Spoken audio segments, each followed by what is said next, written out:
Kind of like we're in school, doesn't it? I'd like to welcome y'all to our meeting this morning. As most of you know, we usually hold the last meeting of the month in the Funiac Springs, but because they're using our boardroom as early voting, we flip-flopped this month and are having this meeting down here in case people are scratching their heads and trying to figure out, why are we down here on a morning meeting.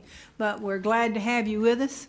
If you will, first of all, if you will mute anything that makes a noise, cell phones or anything that beeps, buzzes, or goes off, we would appreciate it. It not only disturbs your neighbor, but sometimes we hear it up here.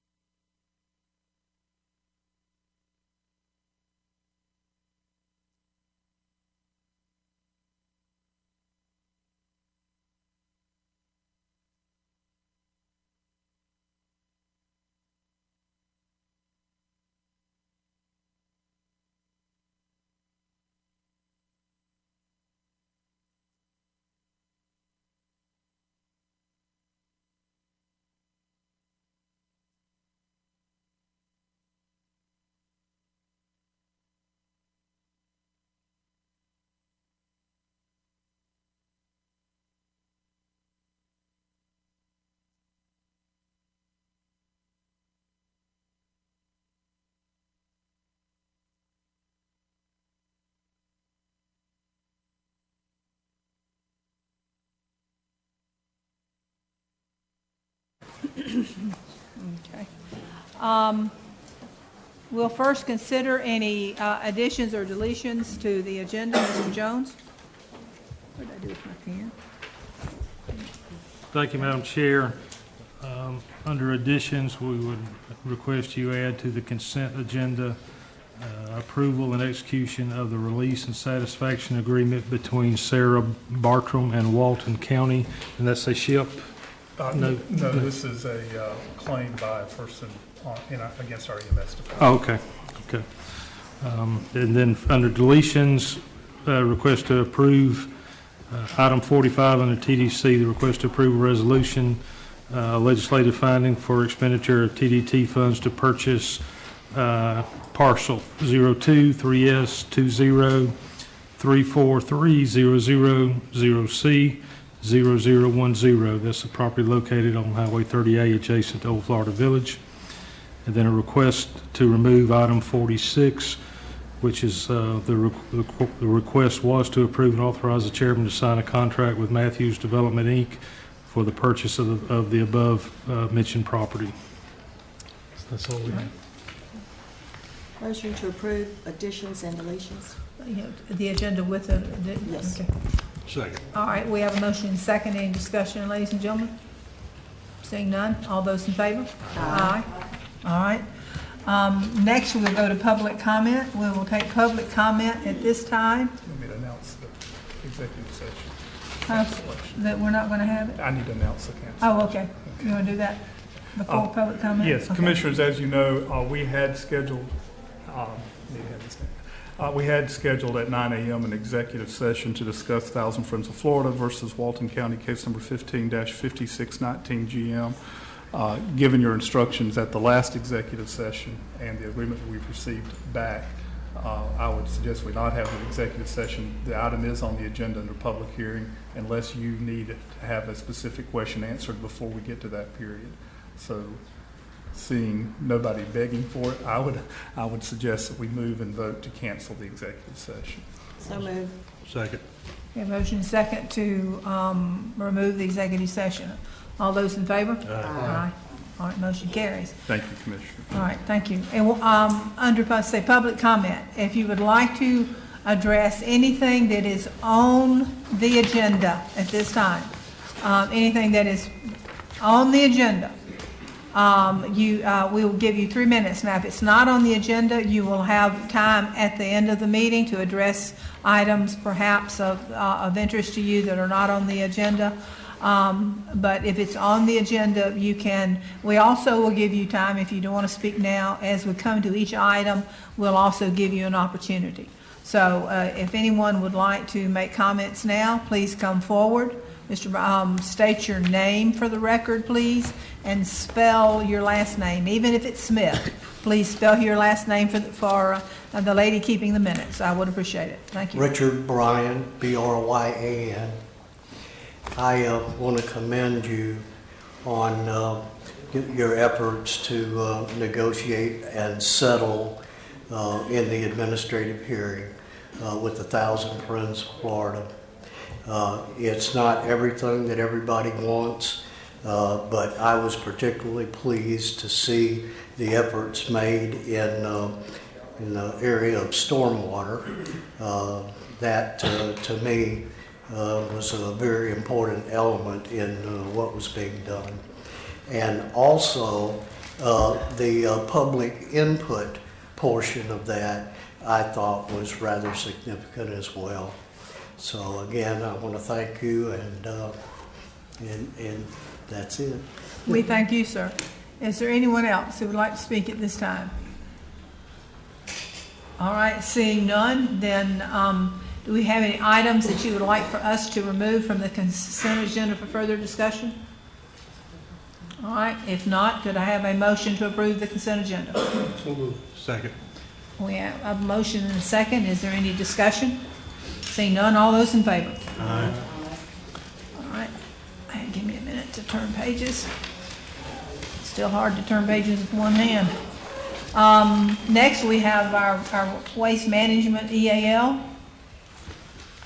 Madam Chair, I announce my conflict of interest, and I have filed a proper form with the clerk's office.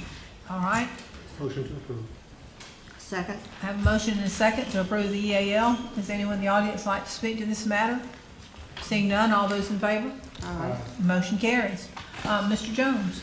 Thank you, Madam Chair. Commissioners, the first item is a request from Sarah Hockett with the Sounder project to approve the 30A half marathon and 5K, which will require closing both lanes of Highway 38 on Sunday, October 23rd, 2016. This has been reviewed by the South Walton Fire District, Sheriff's Office, and Public Works, and we would recommend your approval. Motion to approve. Okay, we have a motion and a second to approve. Do we have anyone that would, do we have any discussion among the board? Anyone in the audience like to discuss this matter? Seeing none, all those in favor? Aye. Aye. Motion carries. Thank you, Commissioners. Next two items, one, the update on water quality issues and the update on the blue algae as requested by the board at the last meeting. Jeff Goldberg from our Emergency Management Division have those updates for you. Good morning. Good morning, Mr. Goldberg. Jeff Goldberg for the record, Goldberg. A couple of quick updates. As we were directed from the last board meeting to address some blue-green algae issues as well as water quality issues by Commissioner Meadows, we pulled a working group together with the Health Department, Holly Holt, Crystal Steele, Brandy Gill, Kelly Newcomb, and Patty Roberts. Planning Department had assigned Scott Caraway. Lewis from Public Information was part of it. John Irvin was from TDC from one of the earlier meetings, because we actually had two meetings because there were a couple of issues that melded into one, and then myself from Emergency Management. Addressing the water quality piece, there was some, the Healthy Beaches report, when that came out about the end of June, beginning of July, there was some confusion. A reporter out of Atlanta put out some erroneous information, and based on that, the Health Department, Public Information, Emergency Management, TDC, we all got together and talked about a few things that we're going to look at to address.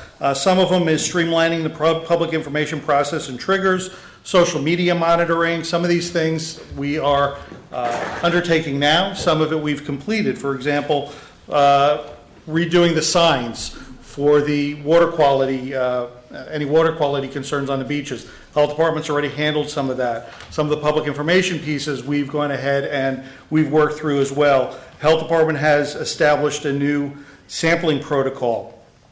A lot of this information is in the packets that we handed out to you. The blue-green algae, we know that in Martin and St. Lucie County there was some blue-green algae blooming issues. One of the questions that came up is that something that can happen here? Well, when we met with the working group, some of the things that we looked at is that it could happen, but it's not likely due to the way that our water system is, the topography of the land, things like that. But should that happen, really the best case for us is to let nature run its course and let it go ahead and mitigate itself. There are some other things that can be done, but again, due to the way that our water system is and due to the topography, those really aren't recommended. And again, Scott Caraway can elaborate on some of that if you have any questions regarding that. The biggest thing for us is it's a public relations issue, is getting the information out to the public. So we've got a working group together with the public information officers from the various agencies, and we're looking at how we can get the information out quickly, how we can respond quickly to any questions, and stay ahead of any negative press. So really, it's a big public relations thing as far as we're concerned. So we're addressing kind of all of that as a whole. And again, like I said, you've got the reports. It goes into much greater detail in those reports. And we can answer any questions that you might have if not. Yeah, just a quick question. Will you post this on the county website so that people can access it?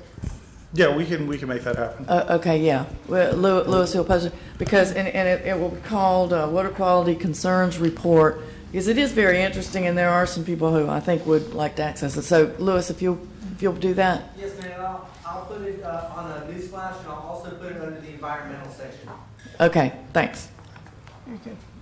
Any other questions, ladies and gentlemen? Okay. All right. One other thing I'd like to add is make an announcement on September 11th down at the Lake Yard Amphitheater.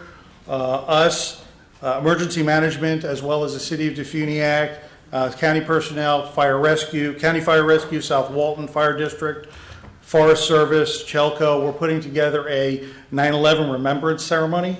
It starts at 2 p.m. The ceremony itself is going to last about 45 minutes, and then we're going to do 2 laps around the lake yard, around the lake, to commemorate the 2 towers that fell. And there's going to be information going out, press release, social media, and things like that regarding that. Good. And you want to give us a brief? I know from what I see from the weather reports that we're not in any danger at this point. We're still doing well. Well, let me pull it up. Basically, Tropical Storm Gaston that was named last night, that's not going to have any impact on Florida. It's basically going to curve back out to sea. The thing that we're watching very carefully is Invest 99. It has 30 mile an hour sustained winds, gusts to 40. The general consensus is that it's going to head towards Florida. The intensity, they're still not sure on, because right now it's not very conducive to development, but as it moves closer to the Bahamas with the warm water, that makes it more conducive to development. So the models show a varying degree on how intense that might be. And then again, because it's 7 or 8 days out, all the model guidance kind of spreads out as it gets toward Florida. So when we get more information later on, I'll be sending additional info out. So we'll probably be sending out information daily at this point. Okay. We appreciate your hard work in keeping us informed, Jeff. Appreciate it a lot. Thank you. Thank you, Madam Chair. Thanks, Jeff. The next item for your consideration is we're requesting to advertise an invitation to bid for repairs to the old courthouse. If you recall, we've had discussions at a number of meetings about the water intrusion problems we're having at the old courthouse and the issues that it is causing, particularly on the interior. And you have a list there of the items that will be included in this invitation to bid. This request is simply to put it on the street to get those numbers back, and we will bring them back to you for approval at the appropriate time. Do we have any idea about the cost and where the money would come from? We've got the money set aside in the budget, some through the courthouse funds, probably $150,000 to $200,000. And this is the first step on some things we'll look for in the future, but until we get the exterior of that building watertight, then there's no reason to do anything else inside. Motion to approve. Second. Got a motion and second, and is there any further discussion on the board? Anyone in the audience? Seeing none, all those in favor? Aye. Motion carries. Thank you, Commissioners. The next item for you is a request to approve the rural road needs list for the county. Each year, the Florida Department of Transportation requests that we submit a list of rural roads that we identify as needing improvements. In prior years, we've worked with the West Florida Regional Planning Council to provide that information to the DOT. However, the Regional Planning Council is no longer performing that, so Public Works has identified a number of roads that would qualify specifically for the SCRAP and SCOT programs. So this is just the first step of moving roads onto a list that we provide to the DOT to say that in some future date, we're going to be requesting funding for these roads.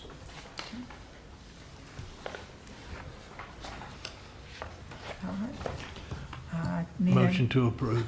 Second. Thank you. I have a motion and a second. Is there any further discussion? Anyone in the audience want to ask questions about these? I never can say it. SCRAP and SCOT grants, which are for rural roads that a lot of people don't understand. All these roads that are involved that can qualify are north of the bay. But is there any further discussion? Seeing none, all those in favor? Aye. Motion carries. Your Thank next you. item. Thank you, Commissioners. The next item is regarding the speed limit on Somerset Bridge Road. We are requesting to lower that speed limit from 25 to 15 miles per hour. Some homeowners there have some concerns of the amount of pedestrian traffic in that roadway. This is the first step of trying to make some safety improvements. We're going to look at other avenues and that may provide some more safety measures there, perhaps some additional signage, and we'll look at some other things. But this is the first step of working to make that roadway safer for vehicular and pedestrian traffic.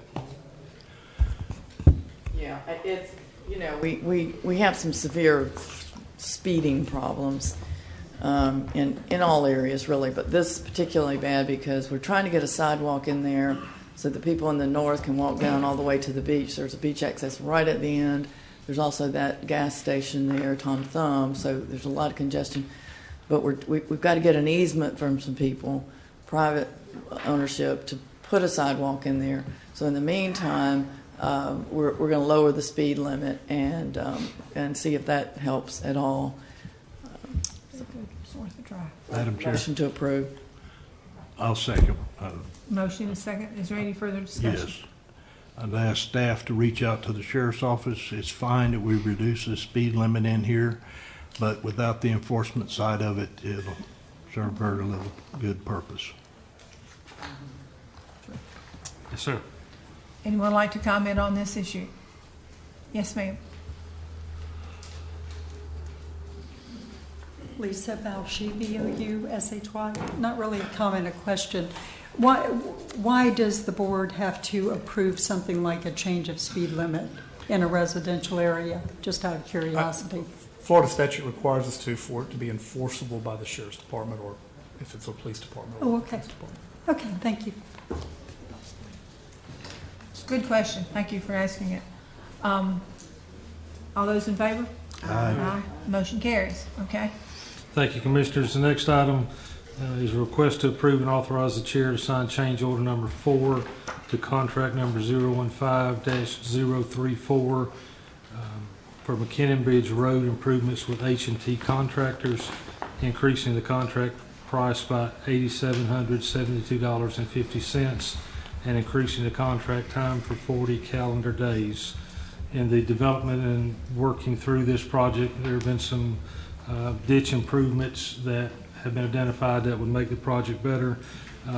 These funds and this time will allow the contractor to implement those ditch block and pop-off plans, as well as the time needed to complete the work. Motion to approve. Second. I have a motion and second. Is there any discussion? Board? Anyone in the audience have any questions? Comments? If not, all those in favor? Aye.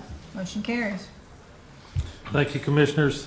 The next item for your consideration are responses from requests for qualifications 016-027 for CEI services for County Road 183 or the Kidd Road project. We have received, and that process of submittal has closed.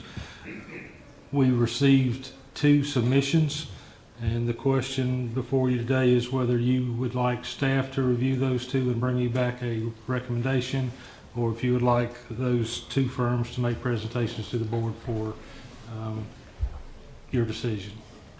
I personally think you ought to leave it to staff. We're more geared up to do that. So is that a motion and a second? Is this direction or a motion, council? I wouldn't need a motion. 'Cause Well, again, we have this discussion every time this comes up, is staff versus BCC. BCC is responsible for the taxpayers' money. The staff, while, they can look at these things, I think the board really needs the authority to do this.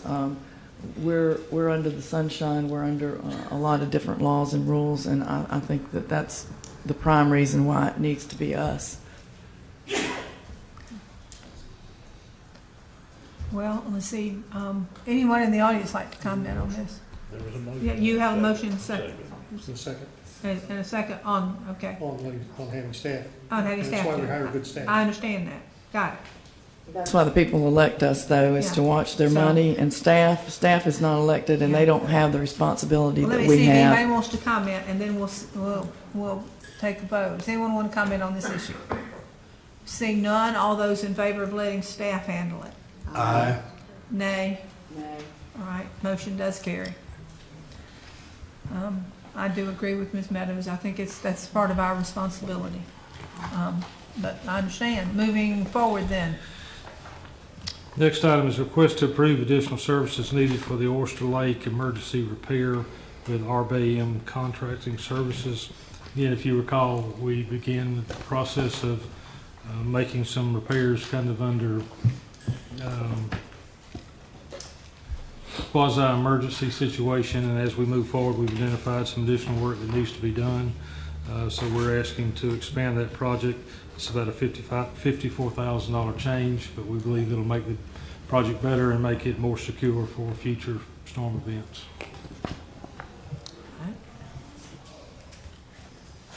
Do I have a motion and a second for any discussion? So we can have a discussion? So moved. Second for discussion. All right, we have a motion and a second for discussion.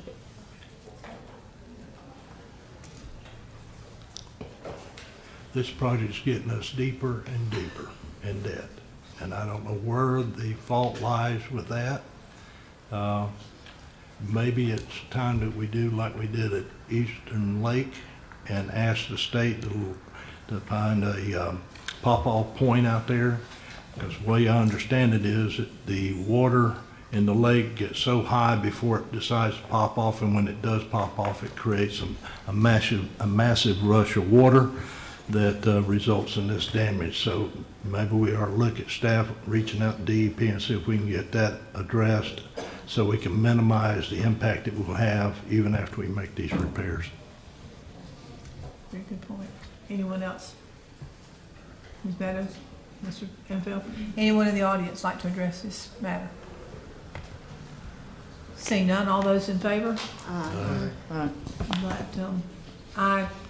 I agree with Commissioner Chapman. If we could reach out to DEP or whatever, and let's because it does seem to be more and more costing us more and more.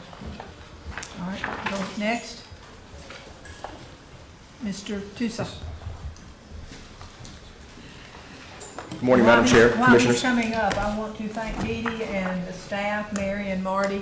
The numbering system is wonderful. Yes. It's made a world of difference in our books. Appreciate it. Good morning, Mr. Tusa. Hi, good morning. We have a couple of agenda items, 4 agenda items to be specific, on 2 parcels that we're looking at purchasing.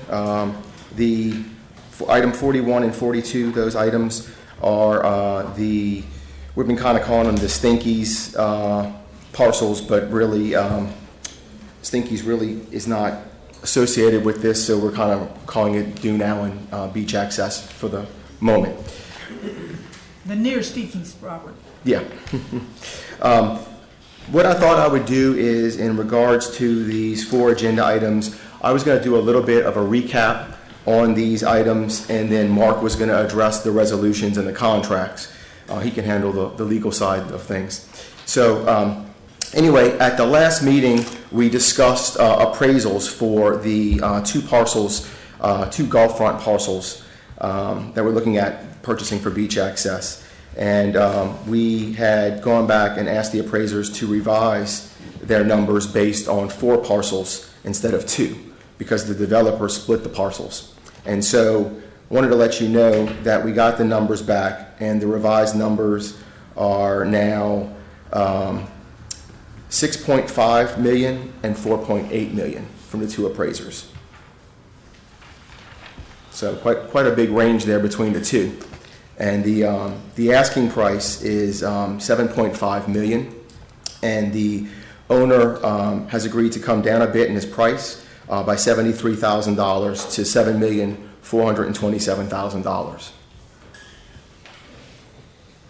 First of all, Jay, let me ask you, what is the difference in the 2 appraisals? You would think they would be closer together. That's a pretty wide range. They just value them a little bit differently based on what they see. I talked to one of the appraisers, and based on the comps that he pulled, they look at lots of different variables, and so they just look at it in different ways. I would suspect if we went and found a 3rd appraiser, that we'd probably get a different number between the 2 of the other ones. So I think that's the nature of that. I got a question for Mr. Davis. What we're asking here is to get the legislative finding that if we can reach an agreement, it would behoove us. So we need this before we can even go into any negotiations? Yes, sir, I would suggest having the legislative finding. So this is just the legislative finding part of it, okay. Correct. I'll make a motion to approve that. Second. All right, we have a motion and a second to approve the resolution of the legislative finding. Anyone in the audience like to speak to that? Seeing none. Ma'am, did you? Yes, sir. Would like to address. Okay.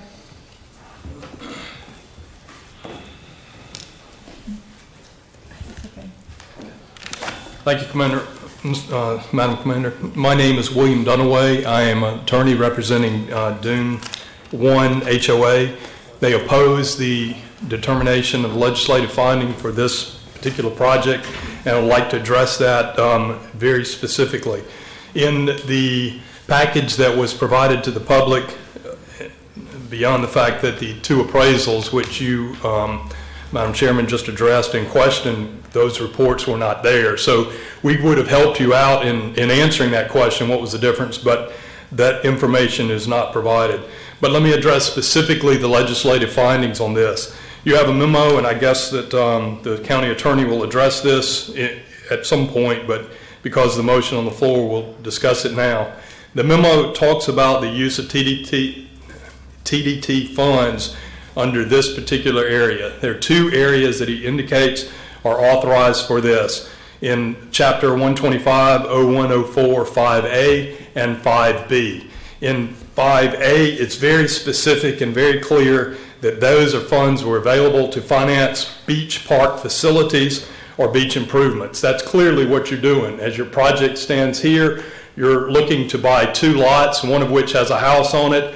Your plan shows you raising it and putting in asphalt to put in parking lots that are about 57, if I counted correctly, on the beach side. That would be twice the number of parking that you have at the Dune Allen public access, which is just yards down the street and which is larger. So you'll take most of this property and asphalt it to create a parking facility. That's authorized under 5A. There you can only use 10% of your TDT funds. I don't know if you have that. Maybe you do. I don't. That'd be about 75 million. So here, where are you going to get that? You go to 5B. And in 5B, you are authorized, because you're a county of less than 750,000, to purchase or promote one or more zoological parks, fishing piers, or nature centers. Nature centers is not a parking lot on the beach. So this is not an authorization for the correct funds under B. Your legislative proposal, which you just moved to approve without discussion, which I assume is the exact same one that is in the package, if you'll look at it, it talks very clearly about what you're fixing to do, and it talks about creating nature parks. Well, okay, that's not a nature center, and the authorizations which you're basing this on are not valid. You have discussions about Attorney General findings and Attorney General opinions. I would ask you to look at them. They're not valid. They don't support it. We oppose we need more discussion on it. The public ought to know more about what you're doing. Thank you, sir. Ma'am, did I see you raise your hand? Yes, ma'am.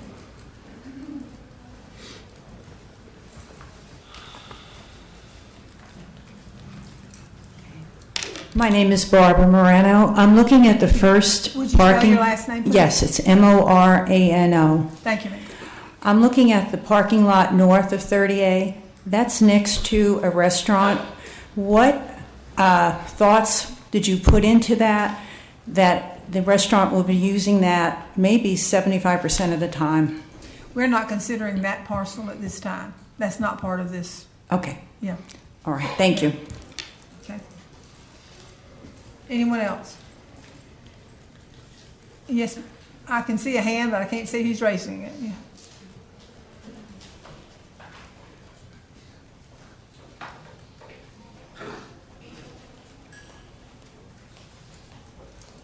My name is Chris Richardson, R-I-C-H-A-R-D-S-O-N. I'm your neighbor there, and this is the first we've seen of this proposal at this level of discussion. Very surprised how fast this has moved. The attorney represents the Dune 1. Whispering Sands has no representation, but I was notified of this meeting last night late, and I decided to come and express my views. I did drive the beach. I'm an owner there. I've lived there for 8 years. I do not rent it. That building has been there for 30 years. A third of the owners are original owners, and the other, and half of it is for private use, not rental use. While I agree we need more beach access, I think we have a huge parking issue on 30A. Witness the beach access a little farther down. If you drive down that road, you find you can barely get through there on a Sunday or a Saturday or a summer day. And I think the loading that you're asking to put in this parking lot, 50-some places, which is double the one that's down the road, is like putting a 6-story condominium in that location. That's the beach loading, that's the amount of traffic, pedestrian traffic, and everything that happens to that. Beach access is great, but not parking lots.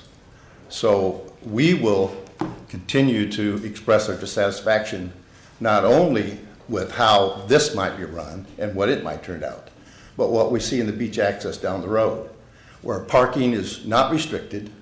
We line the streets. We have Stinkies, and I'm sure this will be great for Stinkies. I'm sure this is. But if you've been to Stinkies, you know what the parking situation is there already.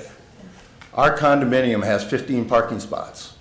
Our loading there is that means about 60 people could be in that, and we fill the beach up. So I think putting 57 cars, plus all the others that will line the road, creates some consequences that could be catastrophic to that part of the beach and that end of the beach. Dune Allen has a special flavor, and we'd like to keep it that way. Thank you. Thank you, sir.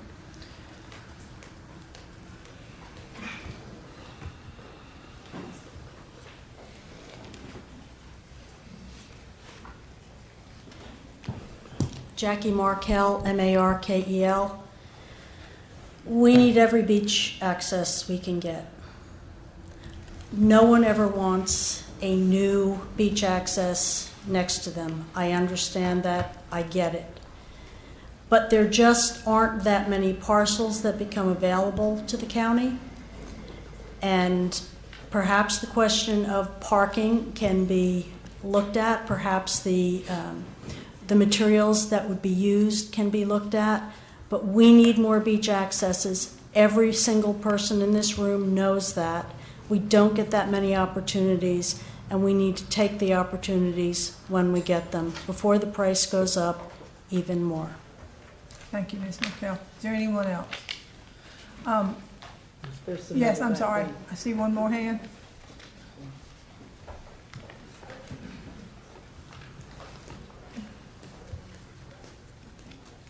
My name is Kathy Potter, Potter, and I am for the county buying this land because we need as much public beach as possible.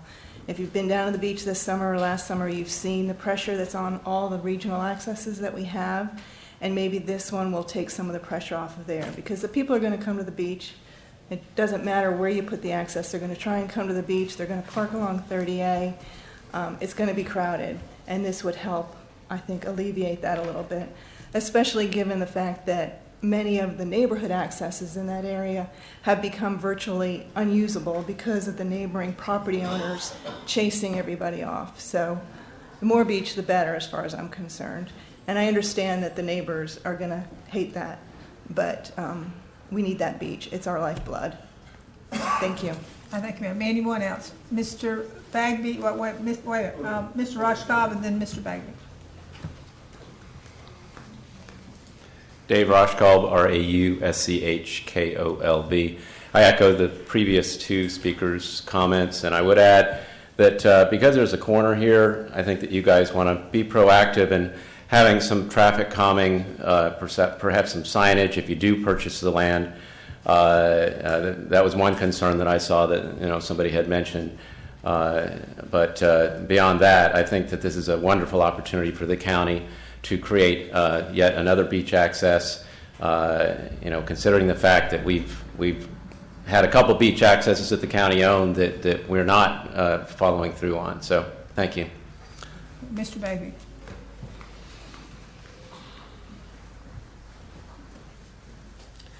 Thank you, Madam Chair. Jim Bagby, B-A-G-B-Y.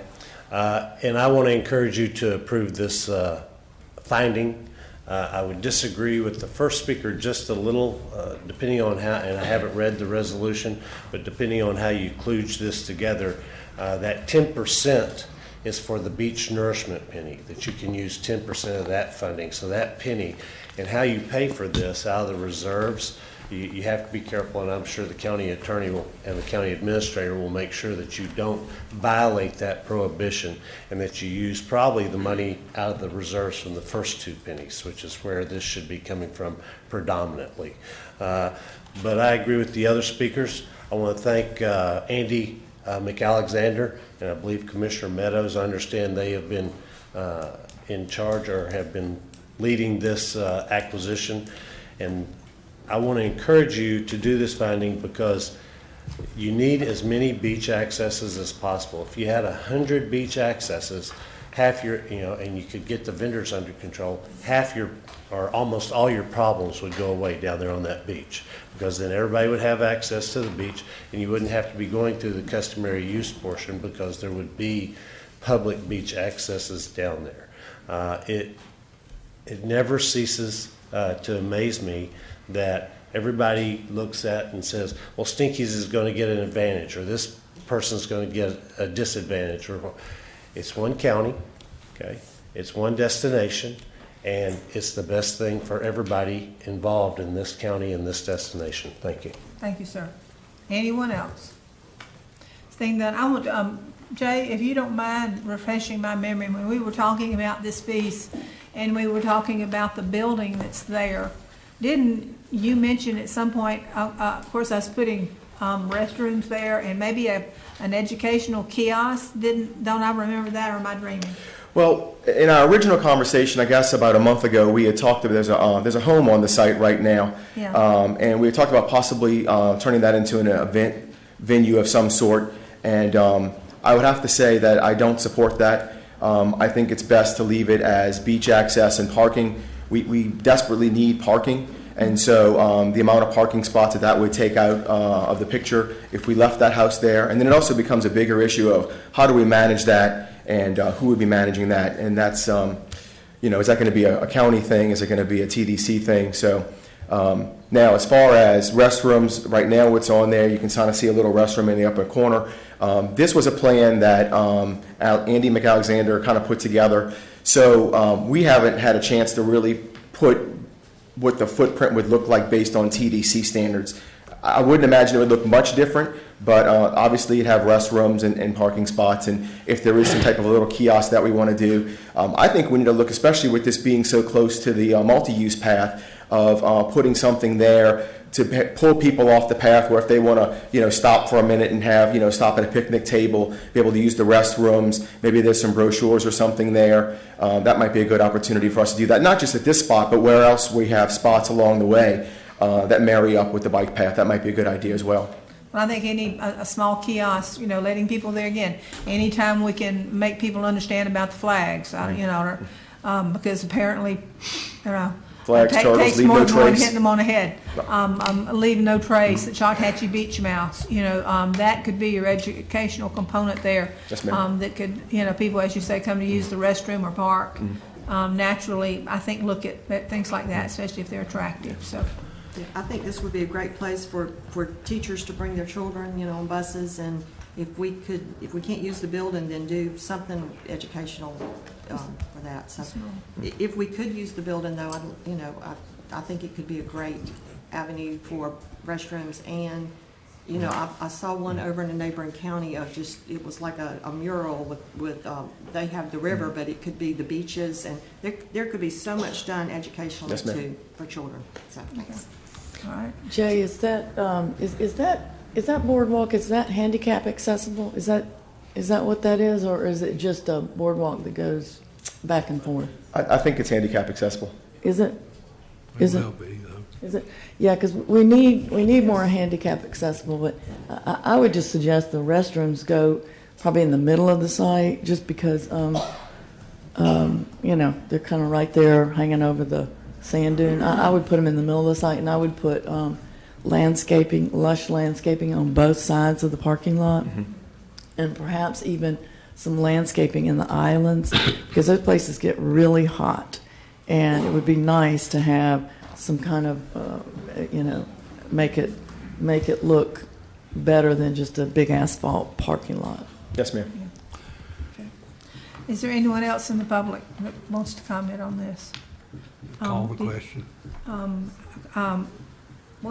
We've called for the questions. All those in favor? Aye. Aye. Motion carries. All right, next then we have the request. I'm sorry, Jay. Okay, so the next one would be the request to approve and authorize the chairman to sign the contract with Crimble Enterprises for the purchase of the property identified by parcel number 043S2034000011, quad 0, and 043S2034000013, quad 0. And Commissioners, the only recommendation I would make in terms of changes to this contract, you'll note that the closing date is set for August 29th. Quite frankly, I think that's going to be a physical impossibility. So we would like to move that to September 29th.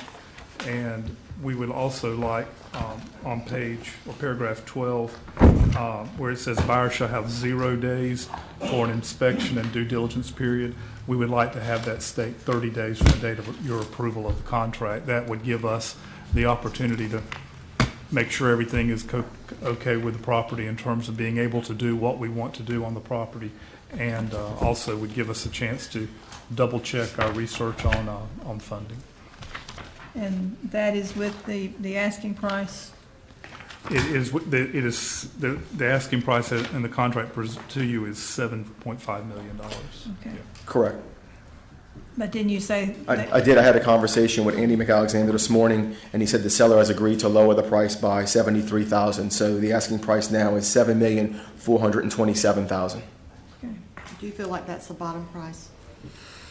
In the conversations that I've had with Andy, it seems the seller's pretty firm on that. Now, whether the BCC wants to try to negotiate, that's certainly up to you to do so.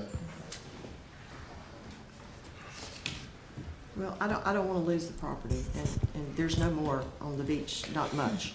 So Will you make a motion so we can have a discussion? I will. I'll make a motion that we approve 7.427. With the two changes I The recommend. two changes that Mark recommended. Okay, and if I could have a second, then we'll discuss it. Second. All right, go ahead. I'm sorry to interrupt you. Go ahead. with your- Well, because it's the only property, I have this real issue of going over the appraisal value, but, you know, there's just not that many left, so, we could offer 7.2. So, anyway, let's see what the other commissioners feel. You want to offer 7.2? I'd really like to get it 6.5. From my I'd like it to be discussions, donated, but that's.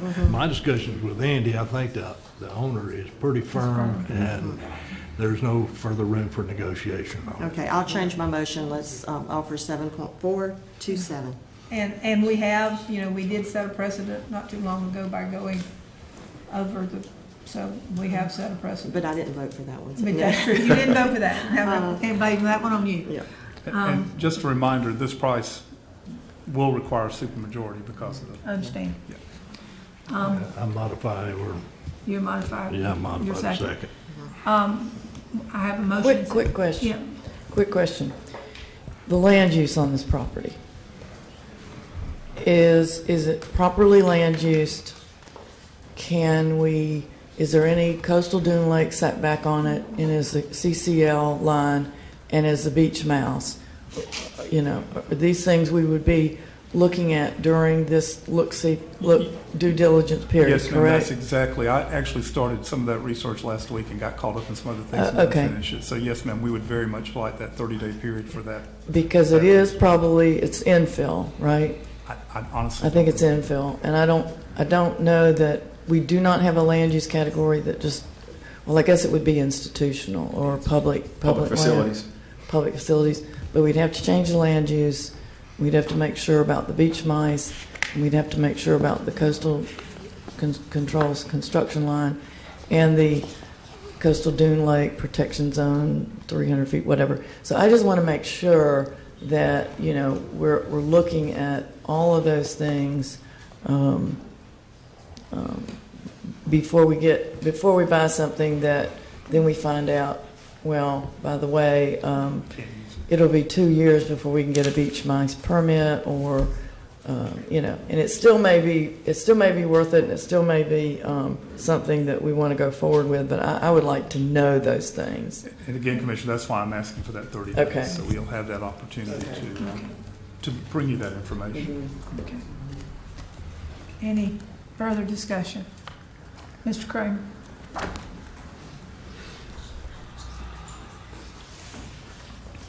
Good morning, Commissioners. David Kramer, for the record, Kramer. I supported in silence your resolution, your motion to pass a resolution for this property. However, I didn't want to sit in silence regarding the approval for a contract in this. I was happy to see that the counselor suggested that you extend the feasibility period, study period, for 30 days. My recommendation would be for that for 45 days because of concerns I've heard here from the public today, that if you allow 45 days, you allow yourself at least one more public hearing in between here where you can advertise this parcel, and probably, as some of the public said, they weren't aware that this was happening this fast. So in negotiations, usually for a parcel like this and in a market like this, being 30 years in the business, I tell you, you have to deal from a position of strength. You've got the money. Whether you can get the money remains to be seen by you in the legislature and the Attorney General, I guess. But my suggestion to you would be to extend your feasibility study period to 45 days. Offer another public hearing in between that for further public input, and that time in that study period, you also give further opportunities to check out the environmental concerns. I don't see any concerns with the zoning. You're the county, you can change it. It's public facilities. And lastly, my comment was we need every bit of beach we can get, regardless of the price you have to pay for it. Sad to say that out loud in public, but it's the nature we're behind the curve now. So I urge you to do it, but I urge you to do it respectfully to the public. Try to extend your feasibility study period to 45 days from 30 and have one more public hearing. Thank you. Andy, Mr. Alexander, I'm sorry. Thank you, Chairman.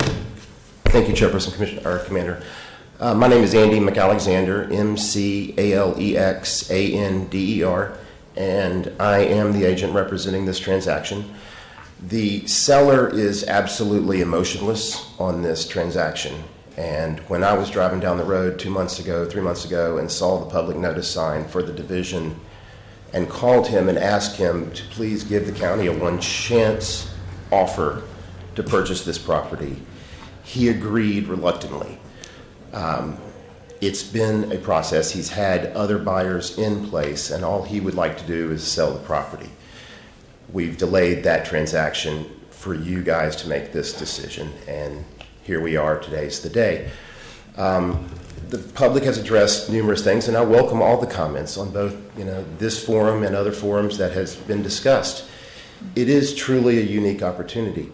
It doesn't exist anywhere else. There is not 217 feet on 30A. There is not 1 acre, and there is not parking of this society.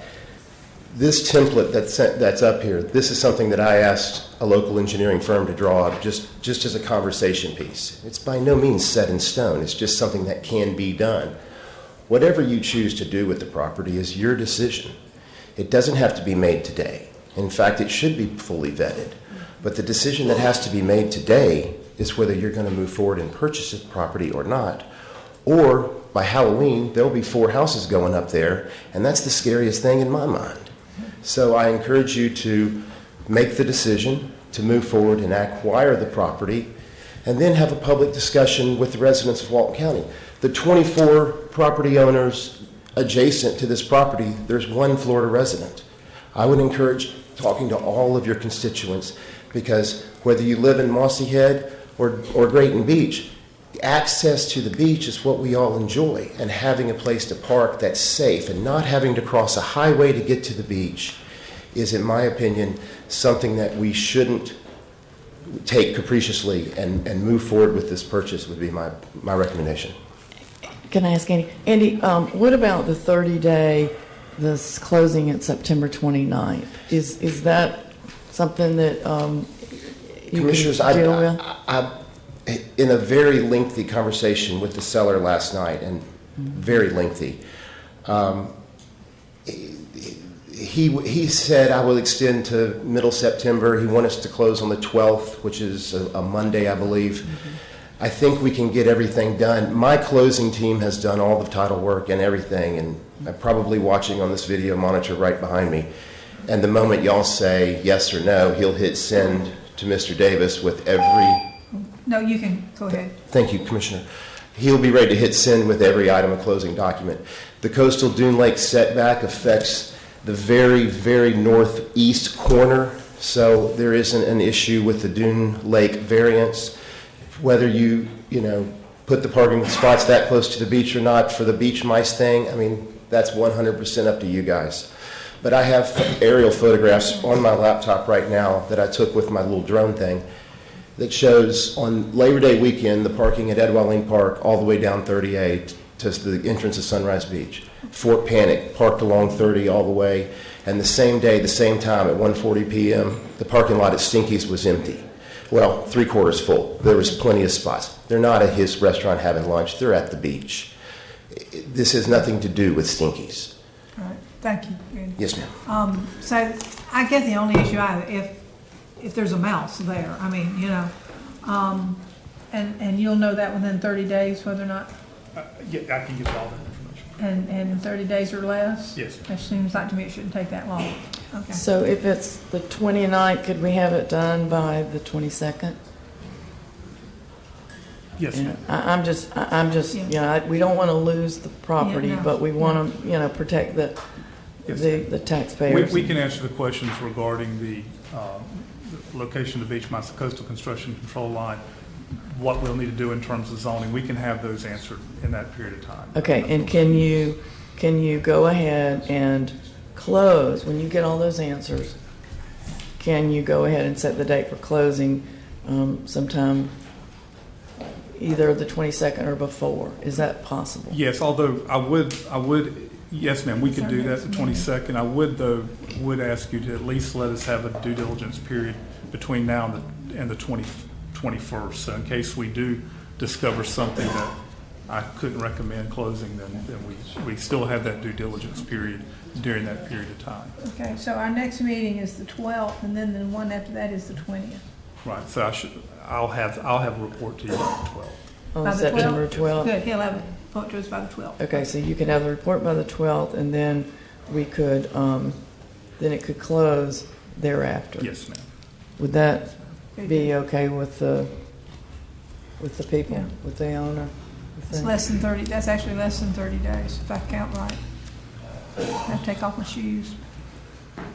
Oh, I'm sorry. Take off my shoe? I thought I was at the airport.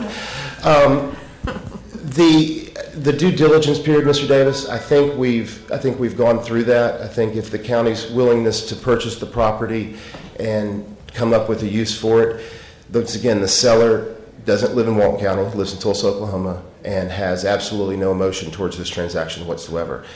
It's emotional to me because I want to see it go through, because I think it's something that we'll never get another chance at that end of the beach because it is fully developed. Right. And I believe that we can close on the 12th or that week. I'm certain that if we put our elbow grease to work on this thing, we can get all the public's questions answered in that time frame. Thank you. And Mr. Mac, with all due respect to your seller and to you, my concern is if we discover something, not being able to come back and say, I can't recommend closing, because we're talking $8 or $7.4 million, and as the attorney for the board, it's difficult for me to say, I'm just going to recommend closing on that day without any possibility of due diligence between now and then being in this contract. That's just, I just can't do that. Okay, well, then how can we get that done in a week? What I was going to suggest is we put the due diligence period ending on September whatever that Friday is before the closing on Tuesday. 9th, yes. No, wait, it would be, what would that be? Yeah, well, 12th is a Monday. Yeah, the meeting's Yeah, on, yeah. when is our next meeting? We have a meeting on the 12th. If you recall, it's an abbreviated meeting. Our meeting would be on the 13th, but because of the FAT conference, we moved it. We were only scheduled a 1-hour meeting prior to the budget workshop. And then we will have a full meeting on the 20th. So the 11th, we'd have to do this on the 11th. On the 12th. No, we'll be gone on the 12th. No, We'll be 12th on is the the Monday. 13th. We'll be gone the 13th. Oh, okay. Yeah.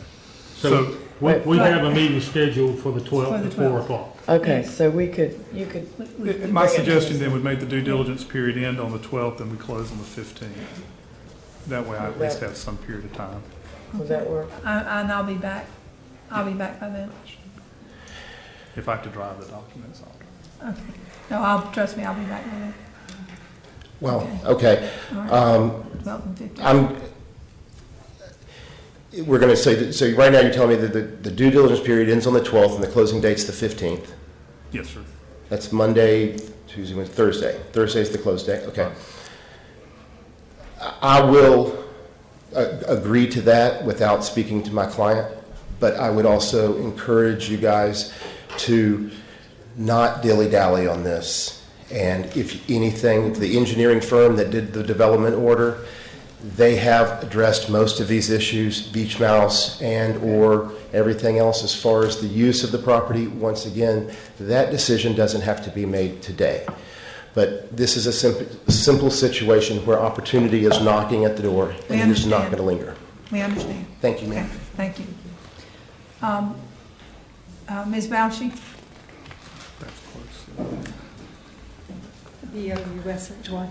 Lisa Bausch. Hey, I'm not discouraging this, except I hate to see decisions like this made under such pressure of time, which is an unfortunate situation because we do have all these DEP and Fish and Wildlife regulations to deal with.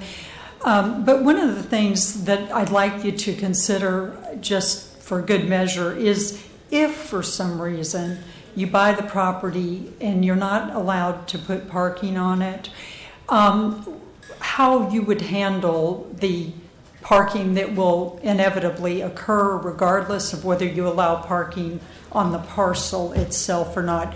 Right now, if you're familiar with the area, there's no parking allowed on the streets on 38 there.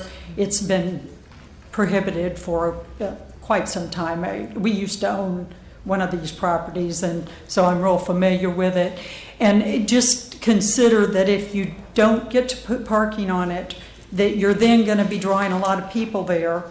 It is a difficult situation, like on evenings, which is not really beach time. Hopefully there wouldn't be a conflict there, but you can end up literally with lines just waiting to get into Stinkies that block 30A as it is now. So it'd be good to, to have a plan.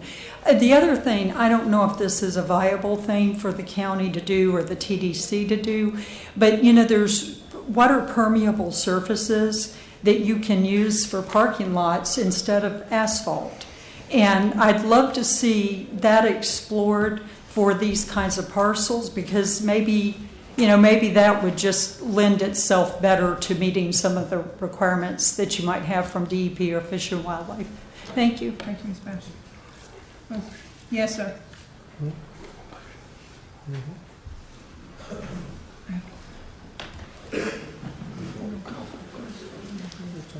For the record, Will Dunaway, D-U-N-A-W-A-Y. Madam Chairman, I apologize for messing up your name earlier. Again, I represent the Dune 1 HOA. They're opposed. In looking at your contract, and kudos to the county attorney for actually getting at least a period of due diligence, but your contract expires today. It was signed by the seller on the 10th. You didn't get the appraisals until the 16th. They were provided to the public, actually not completely, but we just have pieces of them. You have one appraisal at $4.8 million. You have another appraisal at $6.5 million. On the appraisal report itself, Teal and Walter says there are many conditions which complicate the valuation of this process. You've already seen that they're $2 million different.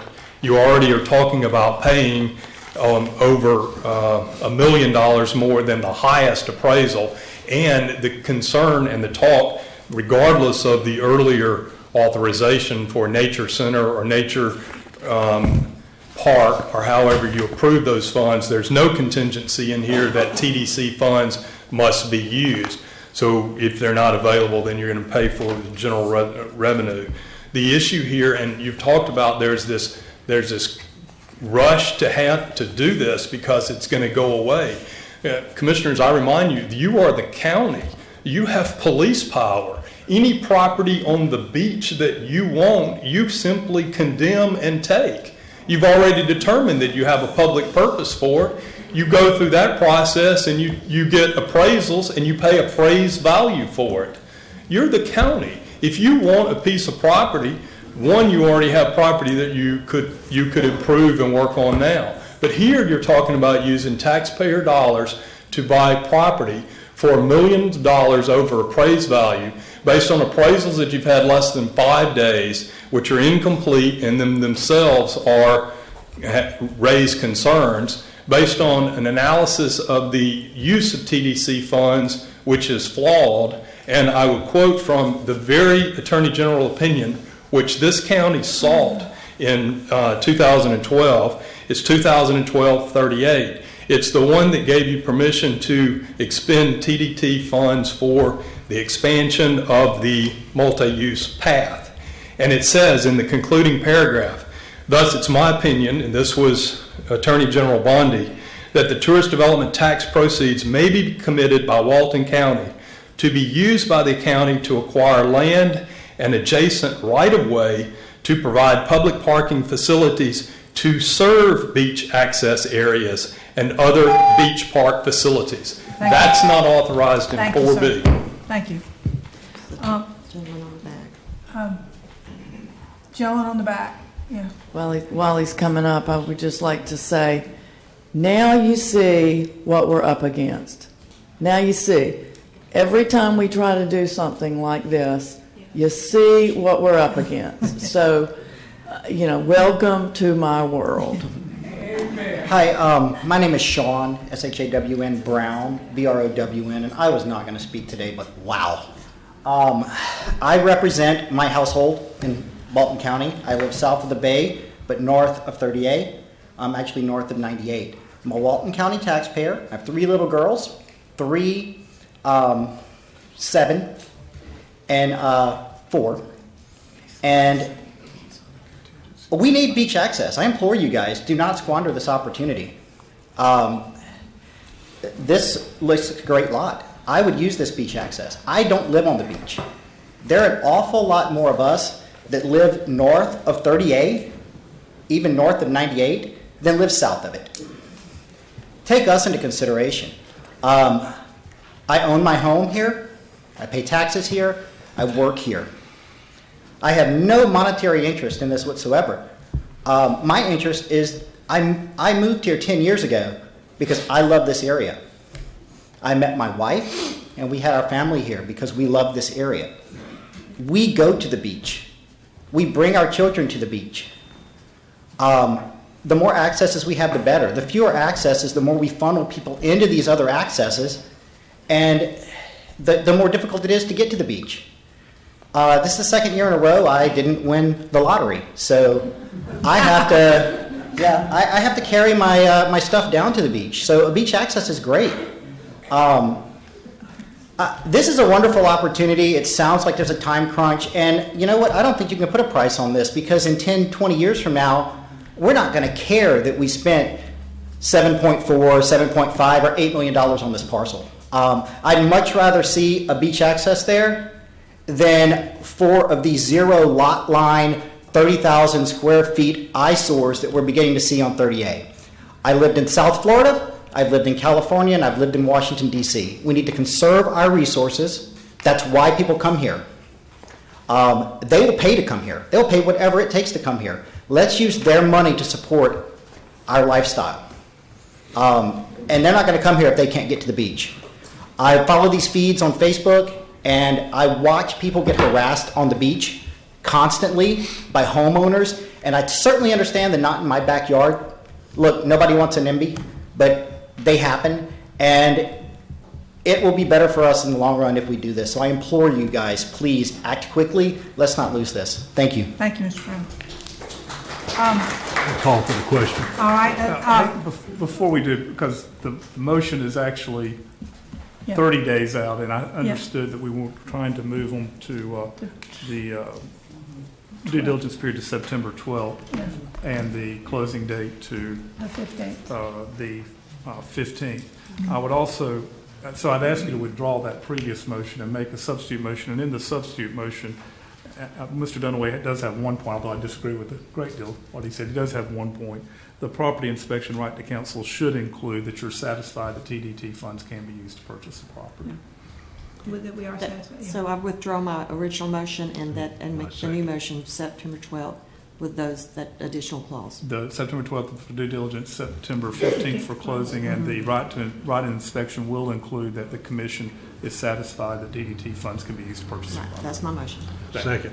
A motion second, and all of those in favor? Aye. Do we need to poll, Mr.? Ma'am. Do we need to vote individually because you need a supermajority? I need a supermajority, so yeah, probably do that. Okay. Ms. Meadows? Yes. Mr. Enfield? Yes. Yes. Yes. Yes. You have your supermajority. Next. Thank you. Next couple of agenda items refer to the parcel over in Grayton Beach on Highway 283 South. We've kind of been referring to that parcel as the Grayton Grand parcel. I am going to walk you through just kind of this little refresher, what we talked about in the previous meeting. Where is my... Lost my page. Here we go. So, like we discussed in the last meeting, this piece of property, it's 7.35 acres. The asking price, original asking price was $7,785,000. The negotiated price, based on the two appraisals we received, came back at $7,632,000. And the appraisals, one came back at the original asking price, $7,785,000. And the other appraisal was $7.5 million. So you can see that negotiated price is kind of in between the two appraisals. At one of the previous meetings, we talked a little bit about some opportunities that we could have with this parcel. Right away, we could use it for parking with some fairly basic improvements. We're looking at basically 188 spots as it is today. We could put asphalt on there and do 309 surface spots. If we could do a parking garage, as we looked at last time, we can have as many as 783 parking spots. I think, though, what's really important is looking at other opportunities within this parcel besides just parking. So we talked about an amphitheater, which I think would be great for the community, for both visitors and locals alike. It's something that can be utilized for different events. It also has some wetlands on it, but I think we could take advantage of that and make kind of like a park out of that. There is a boardwalk currently in place over the wetlands. And then if we did some sort of a parking structure, we could do, retail in there to help support a developer being able to come in and make some income off the property besides just through the parking. So I think with this parcel, as well as with beach access, I think it's important that we really look big picture and long term here.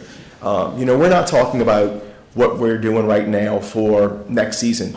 We're laying the groundwork for what we're doing in this community for the next 50 years. And that's what we need to be looking at is, are we providing beach access for people? Are we providing parking or future parking for people? And I think that's what's important that we need to look at here. So anyway, with that said, I'll go back to the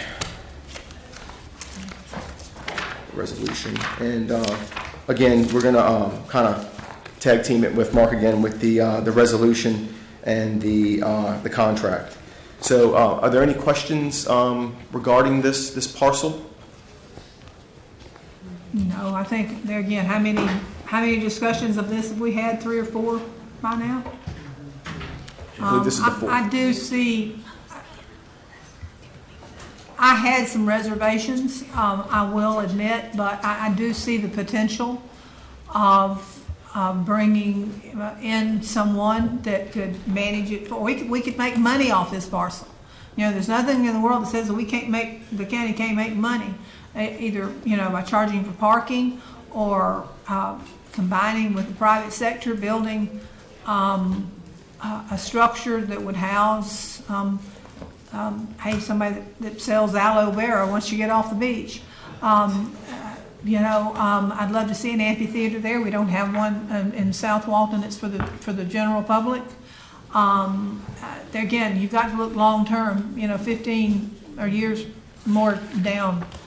So I see a lot of potential for this piece of property. Madam Chair, if I may, since we're trying to get discussion on this, I'd like to make a motion to approve the legislative finding. Thank you, sir. Actually, I got ahead of myself. We have a motion and a second. So, what? Well, I think many of us concur with Mr. Tousa's outlook and the fact that we've been talking for the past 2 or 3 years that we've got to be doing stuff not just for the immediate future of tourism, which is a great industry down there, but we've got to be looking long range, and that whether it's 50 years, 20 years, 10 years, there are opportunities here, whether that's money making or not, that can be used and would fit in with the idea that it qualifies for TDT funding. Any other comments from the board? I agree. All right. Anyone in the audience? Seeing none. All those in favor? Aye. Motion passes. Thank you. The next item is to request and approve the chairman to sign a contract with Genra Holding LLC for the purchase of the property identified as parcel ID number 083S19250000040030 for the property located on County Highway 283 South. And Commissioner, I believe Mr. Tusa made contact with the seller last night, and he did agree to the changes we had previously requested. And I'm sorry, I forgot the date now off the top of my head. He did, and he sent in the revised contract. And I thought I copied it. Hold on, I have it here. And I think we said the asking price again is the 7.6. 7.6. $7,632,000. Yeah, okay, there we go, okay, We said September 29th, Mark, was the date. okay. Closing date, Yes, ma'am. okay. With due diligence, which was already in here, that it's from 15 to 30 days. I'm sorry, could you repeat that again, because the clerk and I were over here. We had to confirm. The closing date would be September 29th. The due diligence period would be 30 days from today's date, or the date you adopt the contract. We'd also ask for the same change in the feasibility study would include your satisfaction that TDT funds can be used. I will say I'm putting that in there as being probably overcautious. I'm confident they can, and quite frankly, I'm just putting that in there just to be a little, probably too cautious, but I believe your legislative finding and the research we've done, it can be used, but just to be sure. Just because you're a lawyer. Ma'am? Just Just because I'm a lawyer, yes, ma'am. And this price is under the appraised value? Yes, ma'am. Yes. Madam Chair, so there's no discussion, I'll make a motion to approve. Second? You have a motion second, is there any discussion among the board? Anyone in the audience? And the motion was with the conditions. Was it? Yes. Yes, okay. Mr. Kramer?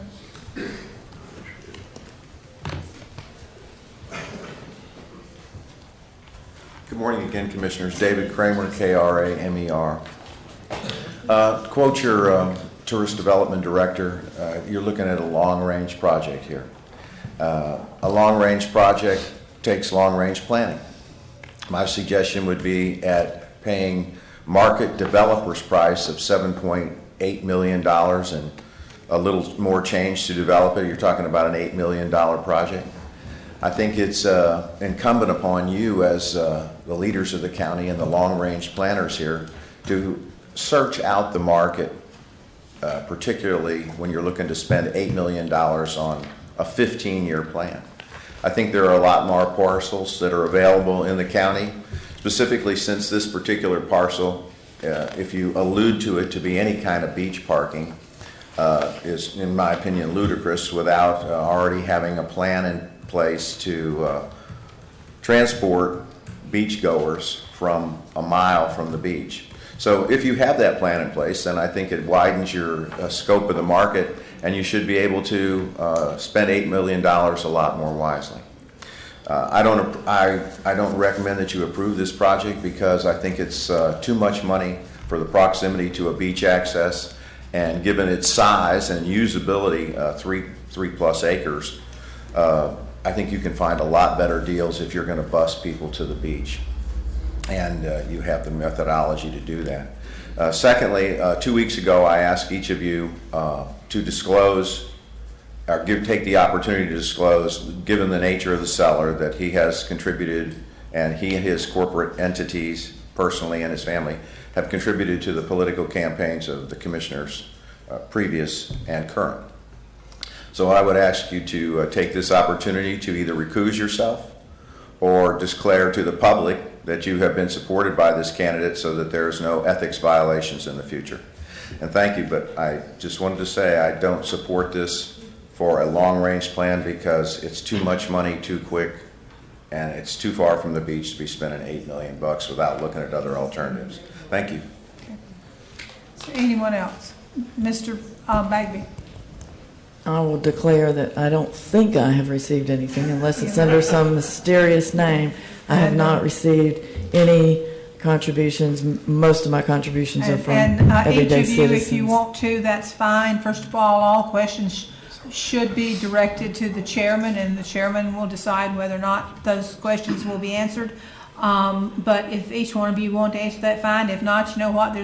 There's this little place on the web called Supervisor of Elections, and you can go and see who's contributed to somebody for the last 10 years or longer. So if you're really interested, go visit the website.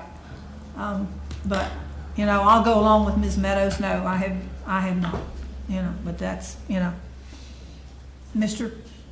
Bagby. Thank you, Madam Chair. Jim Sorry. Bagby, BAGBY. I'm conflicted here because, as you know, I'm a very strong supporter of parking in proximity to the beach, beach access, beach parcels, public beach. But my concern here is twofold. Number one, I haven't been able to determine, and I'm sure the staff has done it, or the attorney has done it, or the county administrator, because as you know, using TDT, it's not fungible. Each of those pennies is for a specific purpose, and so you've bought 2 beach parcels for $6 and $7 million, okay, which you can either use the first 2 pennies or 10% of the beach nourishment penny, or the high tourism tax penny. And so I would like for y'all to be comfortable and for y'all to see high tourism impact penny. That's the 4th penny, or actually it's the 3rd penny. But I would like for y'all to be comfortable that you actually have the TDT funds available, because really you can't use hardly any of that 3rd penny reserves or that 3rd penny to the beach nourishment penny to do all these purchases. The other problem I have is, and I agree a little bit with the previous speaker, you're a mile from the beach. I know we've talked about doing shuttles back and forth. That would probably work. But if you don't have a plan or how you're going to fund that plan, if you intend to use TDT, because all these improvements that you're talking about on all these parcels, they'll cost money, and it either comes out of the general fund. So I would ask you to make sure you're confident that the funding scheme for all these things that you're developing is actually in place before you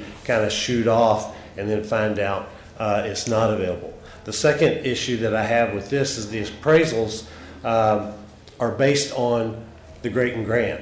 So if you were going to put a nice big hotel there, it's appraised, at least the way I read the appraisals, on what's been approved for that parcel. And so that's not what you're going to do there. Even if you put an amphitheater there, it's not what you're going to put there. You're going to put a parking lot. You're going to shuttle people down. You might sometime in the future put an amphitheater. And so to say it's worth $7 million, yeah, if you're going to build a nice, I don't even remember what the 80-room hotel or whatever it was there, that would be viable. But you're overpaying for a parking lot a mile from the beach. And so I would ask you just take time and make sure the funds are available from where you think they're available, and relook and maybe get an appraisal on what is essentially a parking lot. Thank you. Thank you. And Mr. Davis, you have answered that question for us more than once about being able to use the TDT. Yes, and we will, again, because we're cautious, we will take another look and make positively sure where it will come from. Take another look before we, anyone else? Seeing none, I will take a roll call vote on this one as well. Ms. Meadows? Yes. Mr. Infeld? Yes. Mr. Chapman? Yes. Ms. Jones? No. Yes. Okay. And just so the record is clear, the motion was to have the closing on those 2 dates, and that the inspection period would include a contingency for you being satisfied TDT funds could be used. Very good. Thank you. Great. And then under updates, just a quick announcement. We'll be having our season wrap-up beach vendor meetings here at the South Annex on November, getting ahead of myself, on September 6th and 13th. The September 6th meeting will be at 3 p.m. and the 13th meeting will be at 9 a.m.